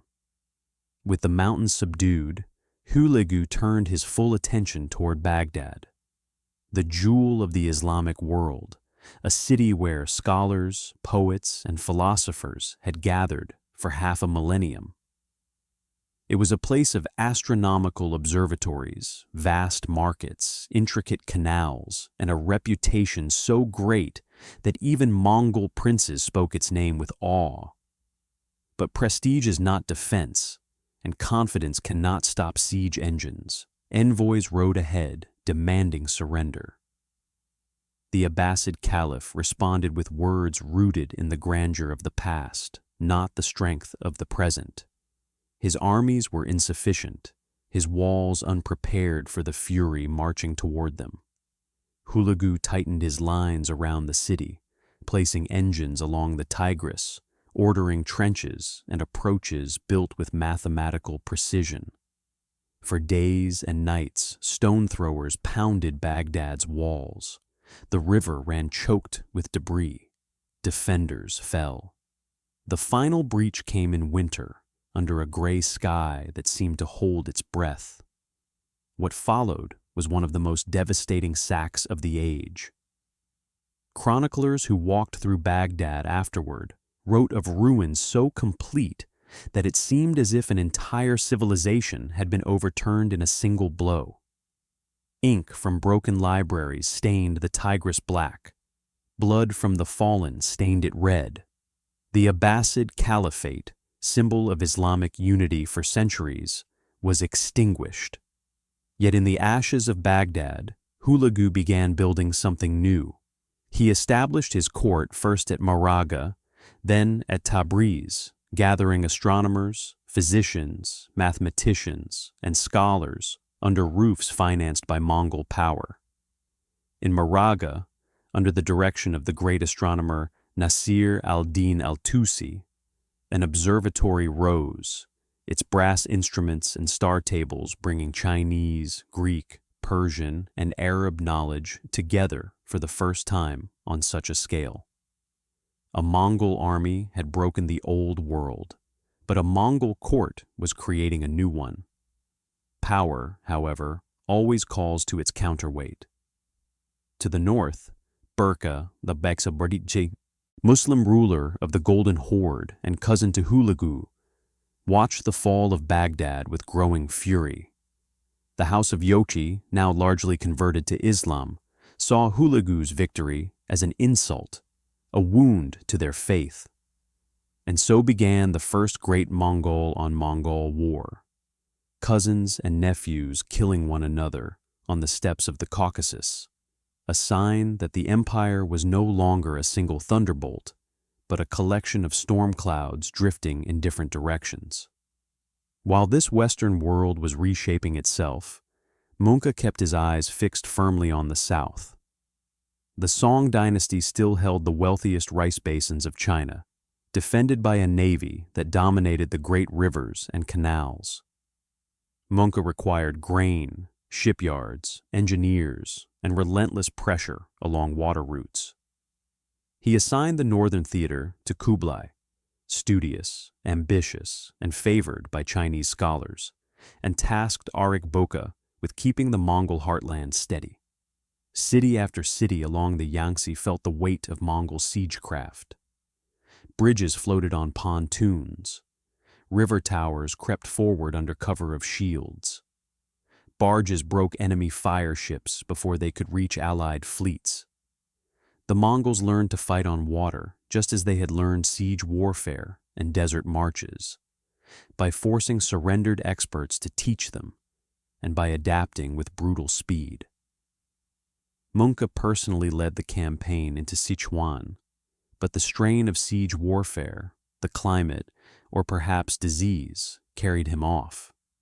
His death shattered the delicate balance holding the empire together. Almost immediately, two rival proclamations rose. Kublai was declared Great Khan at Chengdu, while Arik Boke was proclaimed at Karakoram. Brothers became enemies. Armies marched across Central Asia in a civil war that could have ripped the empire in half. In the end, Kublai wore Arik Boka down with distance, supply lines, and the quiet leverage of politics. Arik Boka surrendered and later died, leaving Kublai undisputed master of the center. Kublai Khan moved the capital from the felt plains of Mongolia to the great city of Khanbalik, modern Beijing, and declared the Yuan dynasty. China, for the first time in its long imperial history, was ruled not by a native dynasty, but by Mongols who had learned to blend their own traditions with the administrative sophistication of the civilization they governed.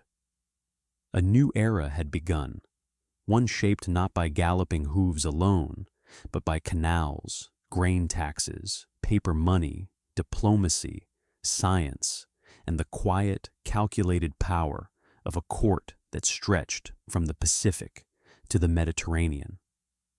Kublai Khan's rise marked a turning point, not just for the Mongol Empire, but for the entire world.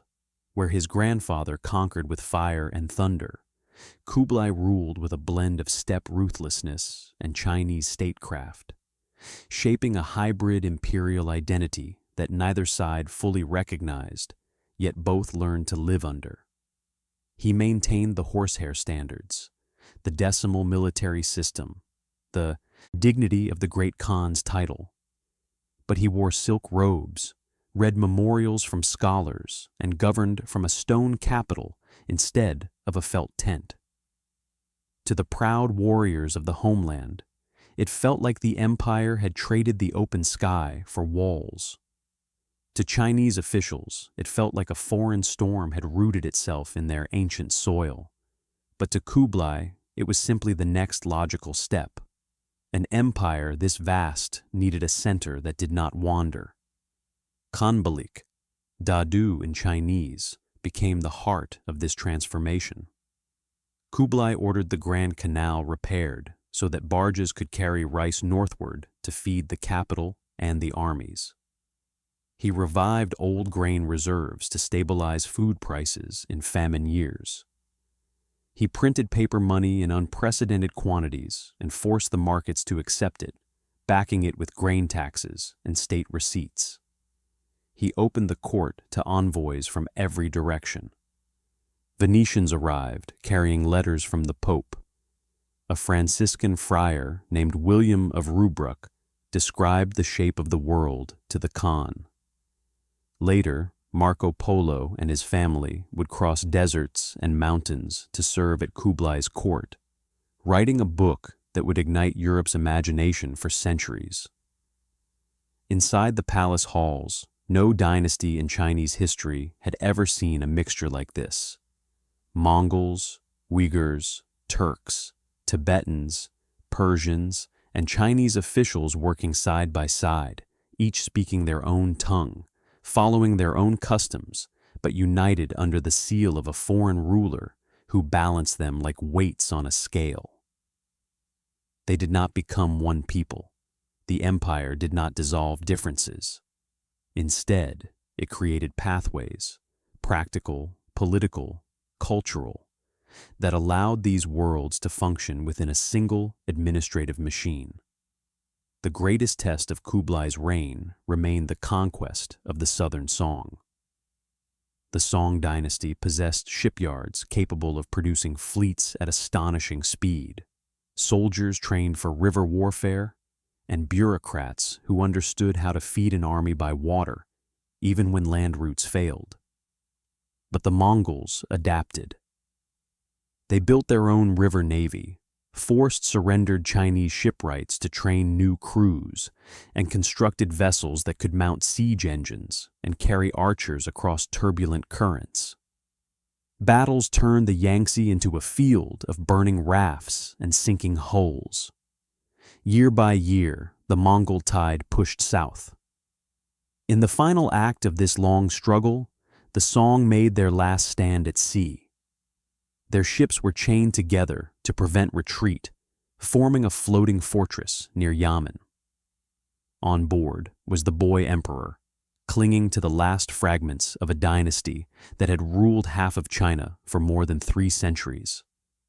The Mongol navy, under Admiral Zhang Hongfan, pressed hard. Arrows rained, fire pots burst, the wind turned against the Song, flames jumped from deck to deck. Knowing defeat was certain, the loyal minister Lu Shufu wrapped the young emperor in his arms and stepped into the sea, choosing death over surrender. His final act ended the Southern Song, and for the first time in its history, all of China stood under one foreign empire. But Kublai's ambitions stretched far beyond China's rivers. He sent fleets to Japan, vast armadas built by Korean shipwrights and Chinese carpenters. The first invasion reached the islands and fought on the beaches, but a sudden storm, remembered as the kamikaze, the divine wind, shattered the ships. Years later, a second, even larger fleet sailed. This time, the Mongols brought tens of thousands of soldiers, siege weapons, supply ships, and a will to succeed. But the outcome was the same. A typhoon slammed into the anchored armada and tore it apart. Tens of thousands drowned. The Mongols learned a harsh truth. On the plains they were unmatched, but in the deep sea, nature was still king. Kublai also sent armies into Southeast Asia, to Pagan, to Champa, to Jai Viet. They took capitals, forced rulers to negotiate, won battles with sheer force, but the jungles, monsoons, and disease turned triumph into stalemate. Victories dissolved into uneasy treaties. The steppe's thunder could shake the rice fields, but it could not root itself in their tangled swamps.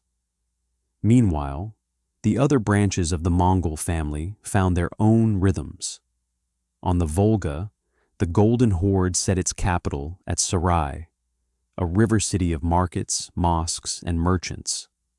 They dominated the Russian principalities, issuing charters that named a grand prince, a ruler who collected tribute for the Khan and held enough prestige to crush rivals.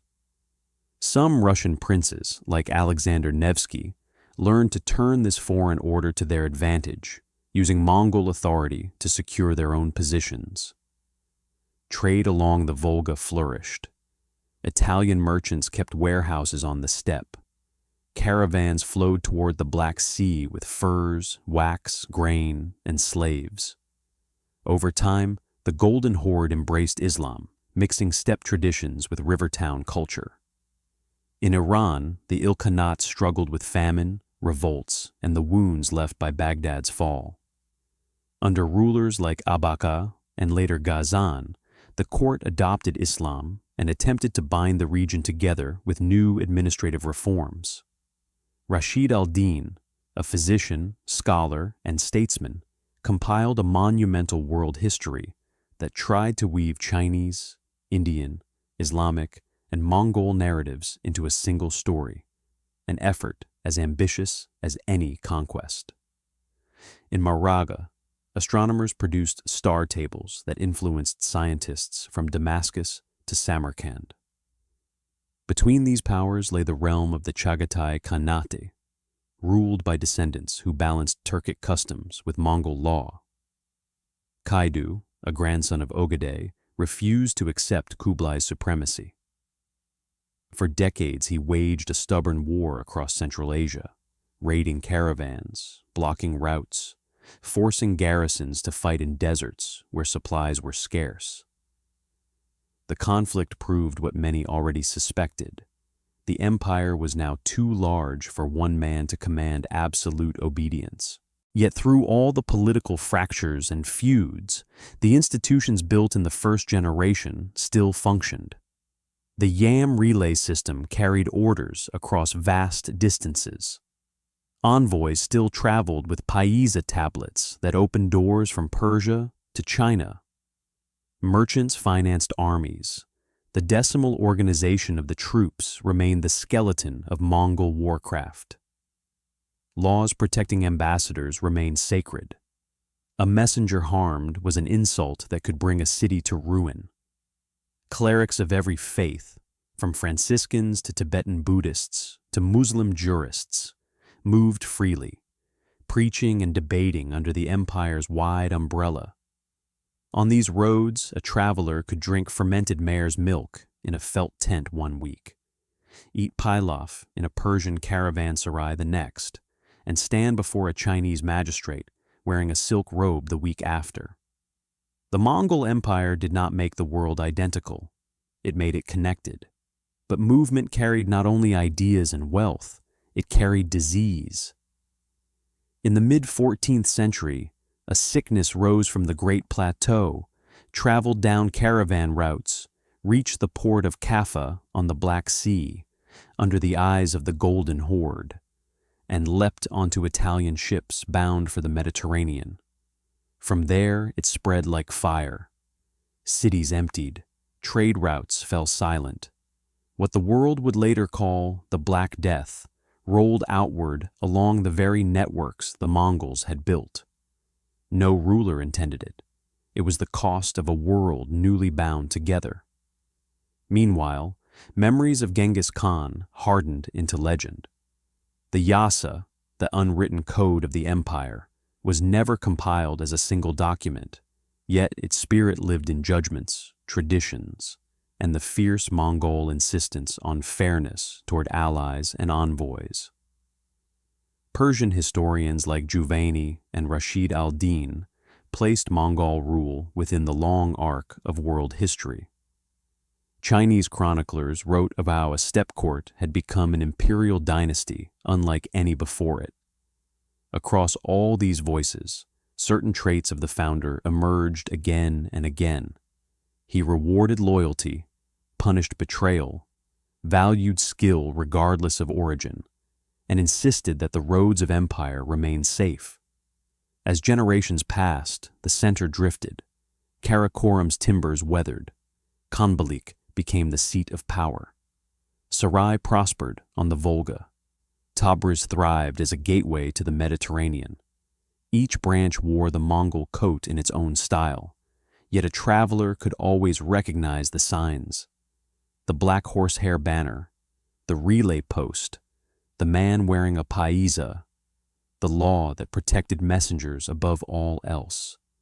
These were the footprints of a world remade. Far to the north, in the quiet steppe where it all began, elders still rode to Burkhan Khaldun, the sacred mountain of Genghis Khan, to give thanks. His grave remained hidden, unmarked, guarded only by silence and tradition.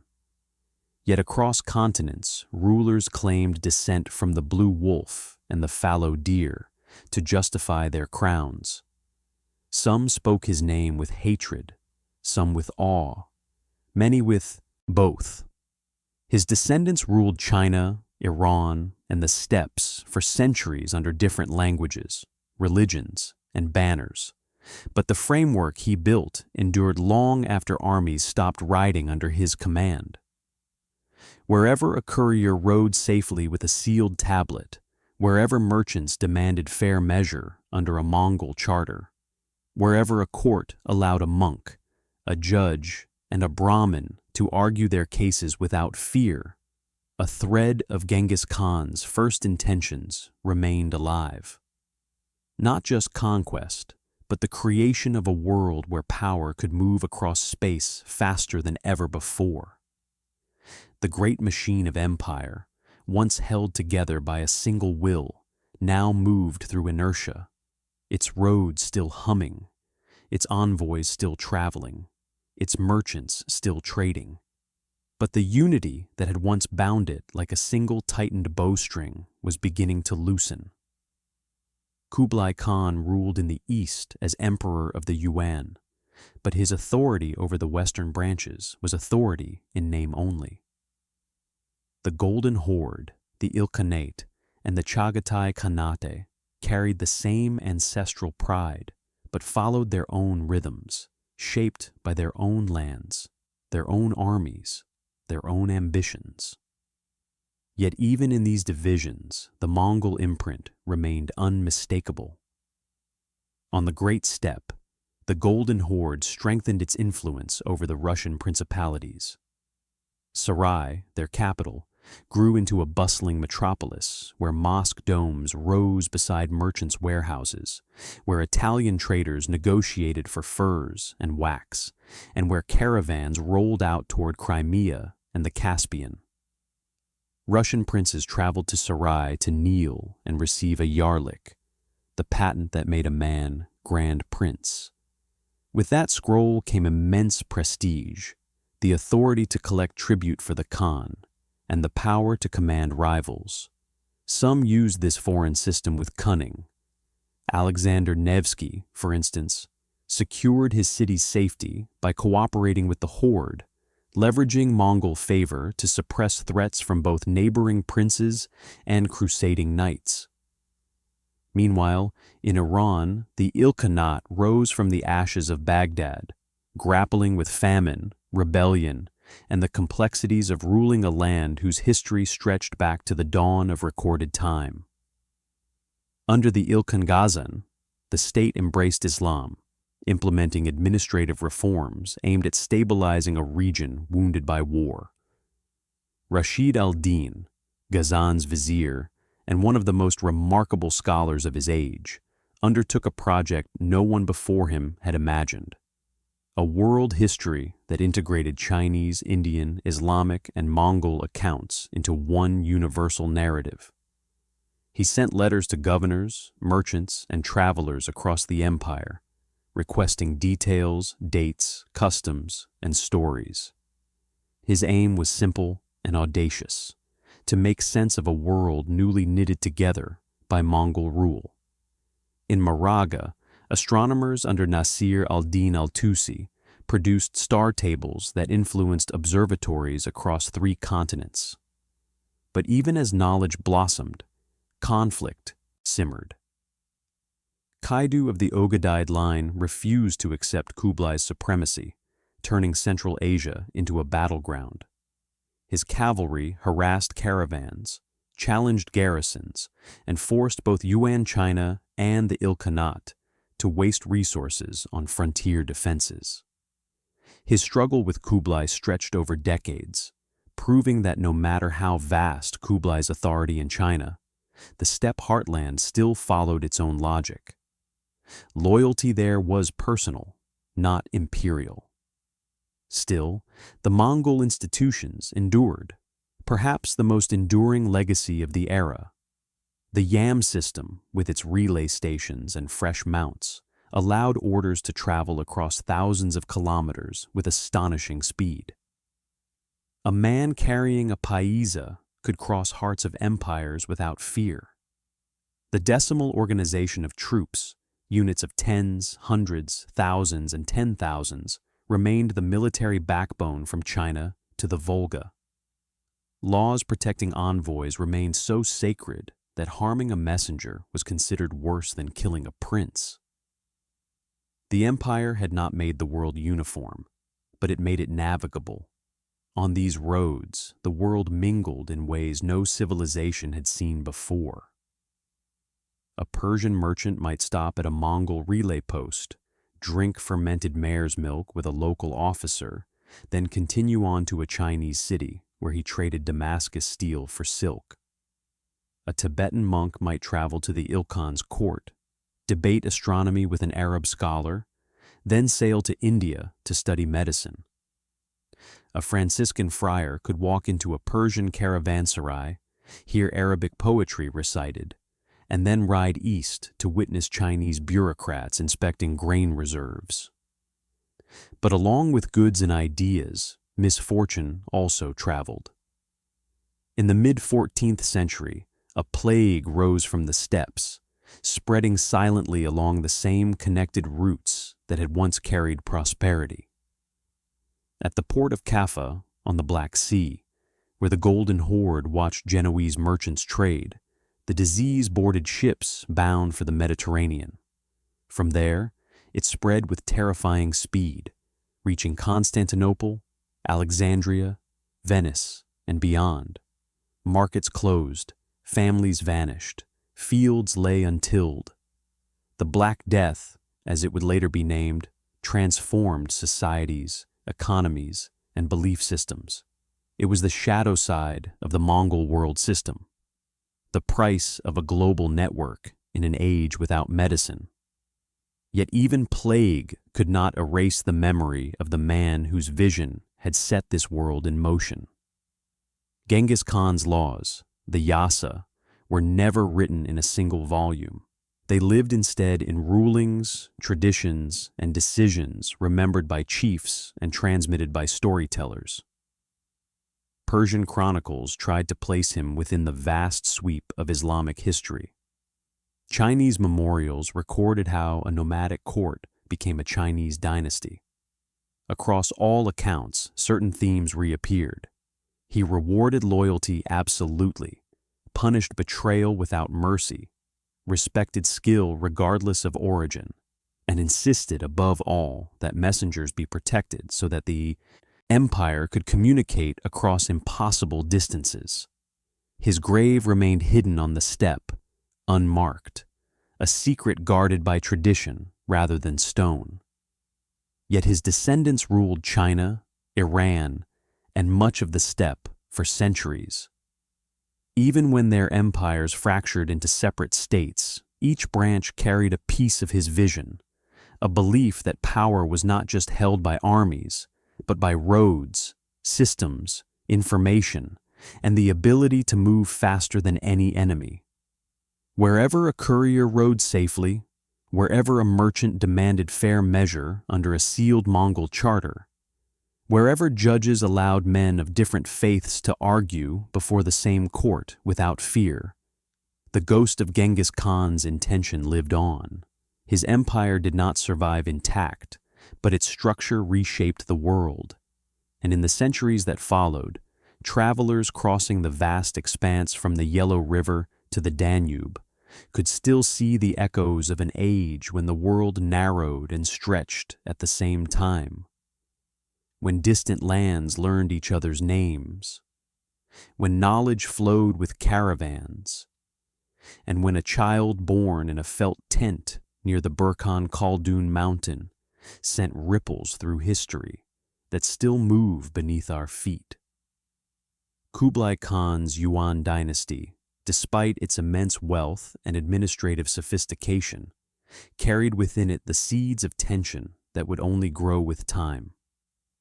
His Chinese-style bureaucracy brought order to markets and granaries, but it also created distance between the Mongol rulers and the steppe-born nobles who still measured power by horses, not paper. His grand projects, canal repairs, new capitals, naval expeditions, required taxes that strained the loyalty of farmers from the Yangtze to the Yellow River. And his failure to conquer Japan, Vietnam, and Java weighed heavily on the treasury, draining silver, grain, and lives for distant campaigns that returned neither tribute nor land. The empire was still vast, but it had begun to feel the weight of its own size. Yet in the midst of these pressures, the Mongol world continued to breathe, continued to move. The Yam postal system remained the veins of the empire, carrying orders, warnings, and intelligence across staggering distances. A relay station in the Gobi could send a message to Beijing in a day, to Samarkand in a week, and to the lands of the Golden Horde in less than a month. Caravan routes still carried silk, jade, porcelain, spices, silver, horses, and manuscripts along paths that stretched from Korea to the Mediterranean. Scholars traveling under Mongol protection spread ideas across continents. Persian doctors read Chinese medical texts. Chinese astronomers studied Islamic star charts, and Arab engineers copied gunpowder formulas that would transform warfare far beyond Asia. But no system, no matter how well designed, can resist the pressure of geography and the ambitions of men forever. After Kublai's death, the Yuan court faced the slow unraveling of its authority.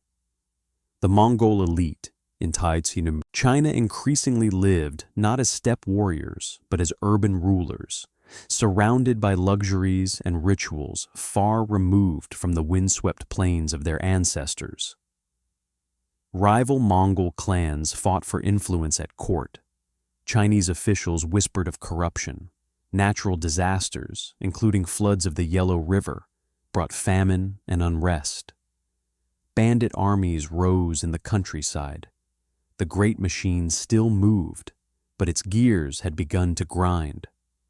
Far to the west, the Golden Horde had its own rhythm, shaped by the flow of the Volga River and the politics of the Russian principalities. Their power reached its peak under rulers who balanced Mongol traditions with Islamic governance.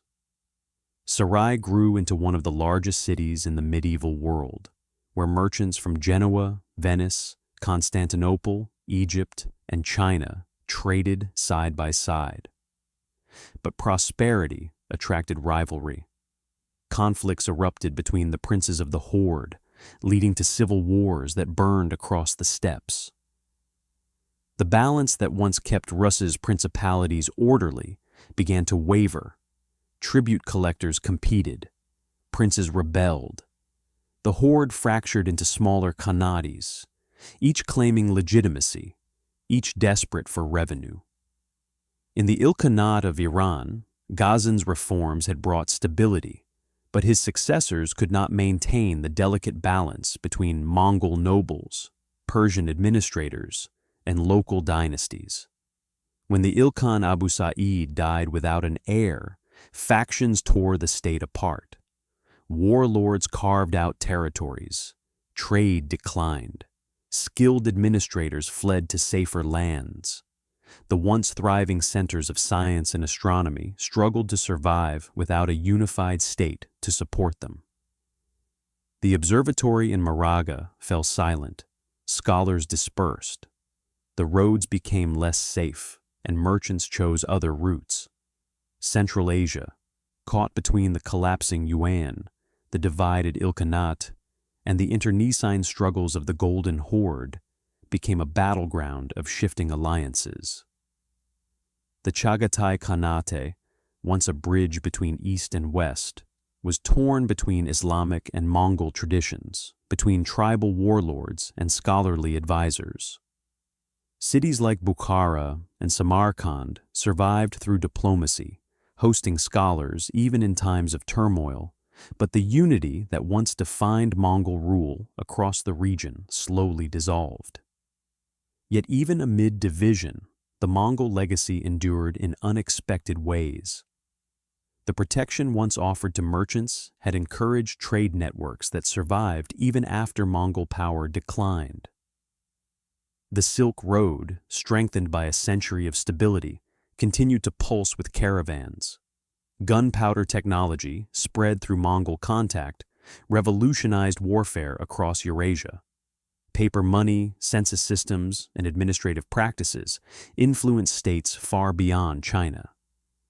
Even the postal relay system inspired future empires, echoing in the communication networks of the Ottomans, Russians, and Chinese dynasties that followed. As the 14th century unfolded, the greatest blow to this interconnected world came not from armies, but from disease. The plague that began on the steppes, carried by fleas on rodents, took advantage of the very roads that had united the world. In caravan towns and bustling ports, it spread like wildfire. In Europe, entire cities emptied. In the Middle East, scholars wrote of nights when funeral prayers lasted until dawn. In China, millions perished, entire villages left silent. The trade routes shrank as fear closed ports and towns. The world that had been connected under Mongol rule fractured into isolated regions struggling for survival. Still, the memory of the empire remained, in stone, in stories, in laws, in the very way people traveled and traded. Chronicles written in Persia, China, the steppe, and Europe preserved different versions of the Mongol rise. To some, they were destroyers. To others, they were the bringers of order. But all agreed that their impact had been colossal. They had changed the rules of empire. They had redrawn the map of the world. They had shown that power could be moved across vast distances with unprecedented speed. In Mongolia itself, the memory lived in rituals, in the songs of elders, in the quiet reverence for Burkhan Khaldun, the mountain where the founder had once hidden in fear and later prayed in triumph. His grave remained unmarked, but his legacy remained vivid. No monument was needed. His empire had left its mark everywhere, in the routes merchants traveled, in the weapons soldiers carried, in the ideas scholars shared, and in the ambitions of rulers who dreamed of uniting vast lands under a single will. And though the great empire had fractured, its echoes shaped the centuries that followed. The Russians inherited Mongol administrative systems and military tactics. The Ottomans and Mamluks adopted elements of Mongol military organization. Chinese dynasties that rose after the Yuan preserved and refined many institutions first expanded under Mongol rule. Even in Europe, the stories of Mongol campaigns changed military thinking, strategy, and diplomacy. The empire had faded, but the world it created had not. A world where distant civilizations could reach each other. A world where ideas moved with caravans. A world where a single message could travel from Korea to Hungary. A world connected not by peace, but by roads, by movement, by the belief that borders were challenges rather than limits. The centuries that followed the breakup of the Mongol Empire carried its imprint in ways subtle and profound, visible not only in the ruins of old capitals or the memories of battles, but in the very architecture of global civilization. After the fall of the Yuan in China, the Ming dynasty rose with a fierce desire to restore native rule. They burned the palaces of the Yuan, rebuilt city walls, and reasserted the authority of the scholar officials. Yet even in their determination to erase Mongol influence, they adopted many systems born from it. Postal routes borrowed from the Is, Yam, Military formations inspired by steppe tactics and census methods refined during Mongol rule. The Grand Canal was maintained and expanded, following the logistical principles first strengthened under Kublai Khan. To the west, the Golden Horde dissolved into smaller khanates. The Crimean Khanate allied itself with the rising Ottoman Empire and endured well into the early modern era. The Kazan, Astrakhan, and Sibir Khanates became targets for a new power that had quietly taken shape under Mongol domination: Russia. The Moscow princes, who had once traveled to Sarai for their patents of authority, learned to mirror Mongol administrative structures.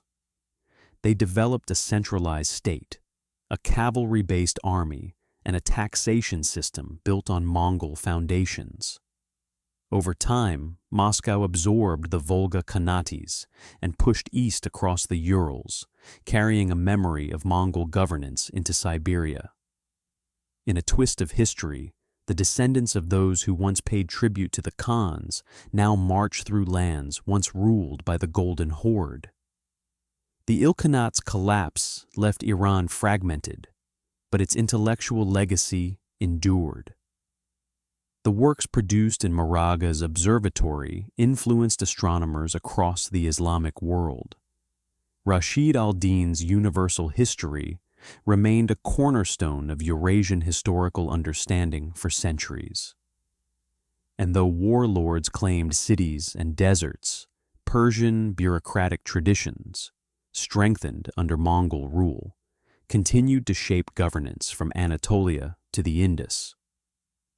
Central Asia, once the vibrant connective tissue of empire, fell into a mosaic of competing tribes and small kingdoms, each claiming legitimacy through ancestry, conquest, or faith.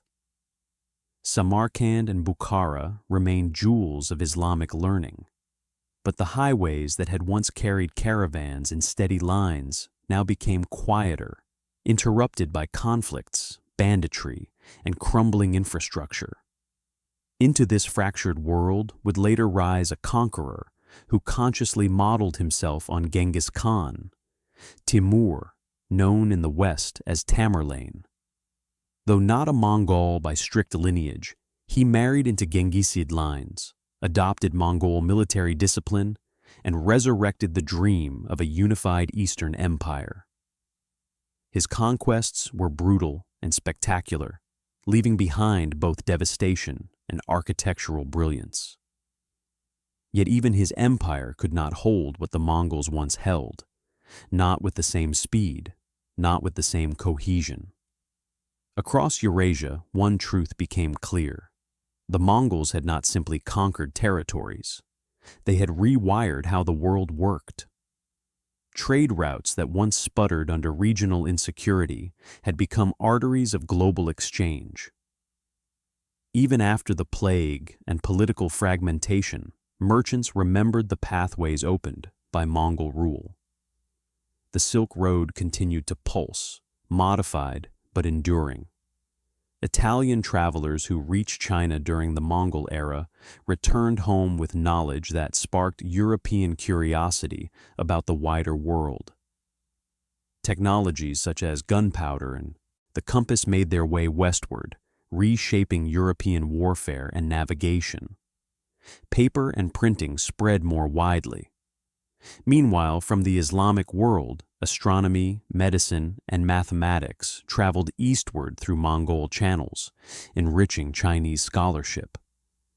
Though their empire had fallen, the Mongols had inadvertently prepared the ground for a global age. Their insistence on diplomatic immunity and safe passage for envoys became an early model for international norms. Their protection of merchants, though often self-interested, demonstrated the economic power of open trade. Their willingness to employ administrators, scholars, soldiers, and artisans from any background created multi-ethnic courts that anticipated the cosmopolitan states of later centuries. And in the steppe homeland, their memory lived on in a landscape unchanged by the rise and fall of cities. On windswept plains, herders recited stories of the boy named Temujin, who lost his father, survived betrayal, and rose from near starvation to unite the tribes. Elders spoke his name with reverence at dawn rituals. Riders traced the old migration lines toward Burkhan Khaldun, believing the mountain itself had watched over him. The grave remained hidden, the legends remained many, but the presence remained unmistakable. Time softened the fear he once inspired. Kings who had trembled at the thunder of hooves later claimed descent from him to justify their own power. Chinese emperors, Persian rulers, Turco-Mongol dynasties, and even some Russian princes traced imaginary genealogies back to the Blue Wolf's lineage. In the end, the legacy of Genghis Khan became less about the battles he won and more about the world he set in motion. A world where the idea of distance changed forever. A world where a message could cross continents. A world where cultures met not only through war, but through trade, science, translation, and curiosity. A world where empires looked beyond their borders and understood that the map was larger than they once imagined. And in that vastness, on the plains where the wind moves freely across the grass, his story still belongs, not to monuments, not to cities, not to a single nation, but to the immense sweep of human history. His empire is gone, its borders erased by centuries of change, yet the patterns it left behind, roads, ideas, connections, still shape the world. For ultimately, the Mongol Empire was not just an age of conquest, it was an age of movement, of roads laid across continents, of ideas carried with caravans, of a world drawn suddenly closer. And though the riders have vanished, though the banners are lowered, though the palaces crumble, the echo of their gallop remains, a reminder of a moment when a single vision stretched across the horizon and changed the shape of history. That is the legacy that endures.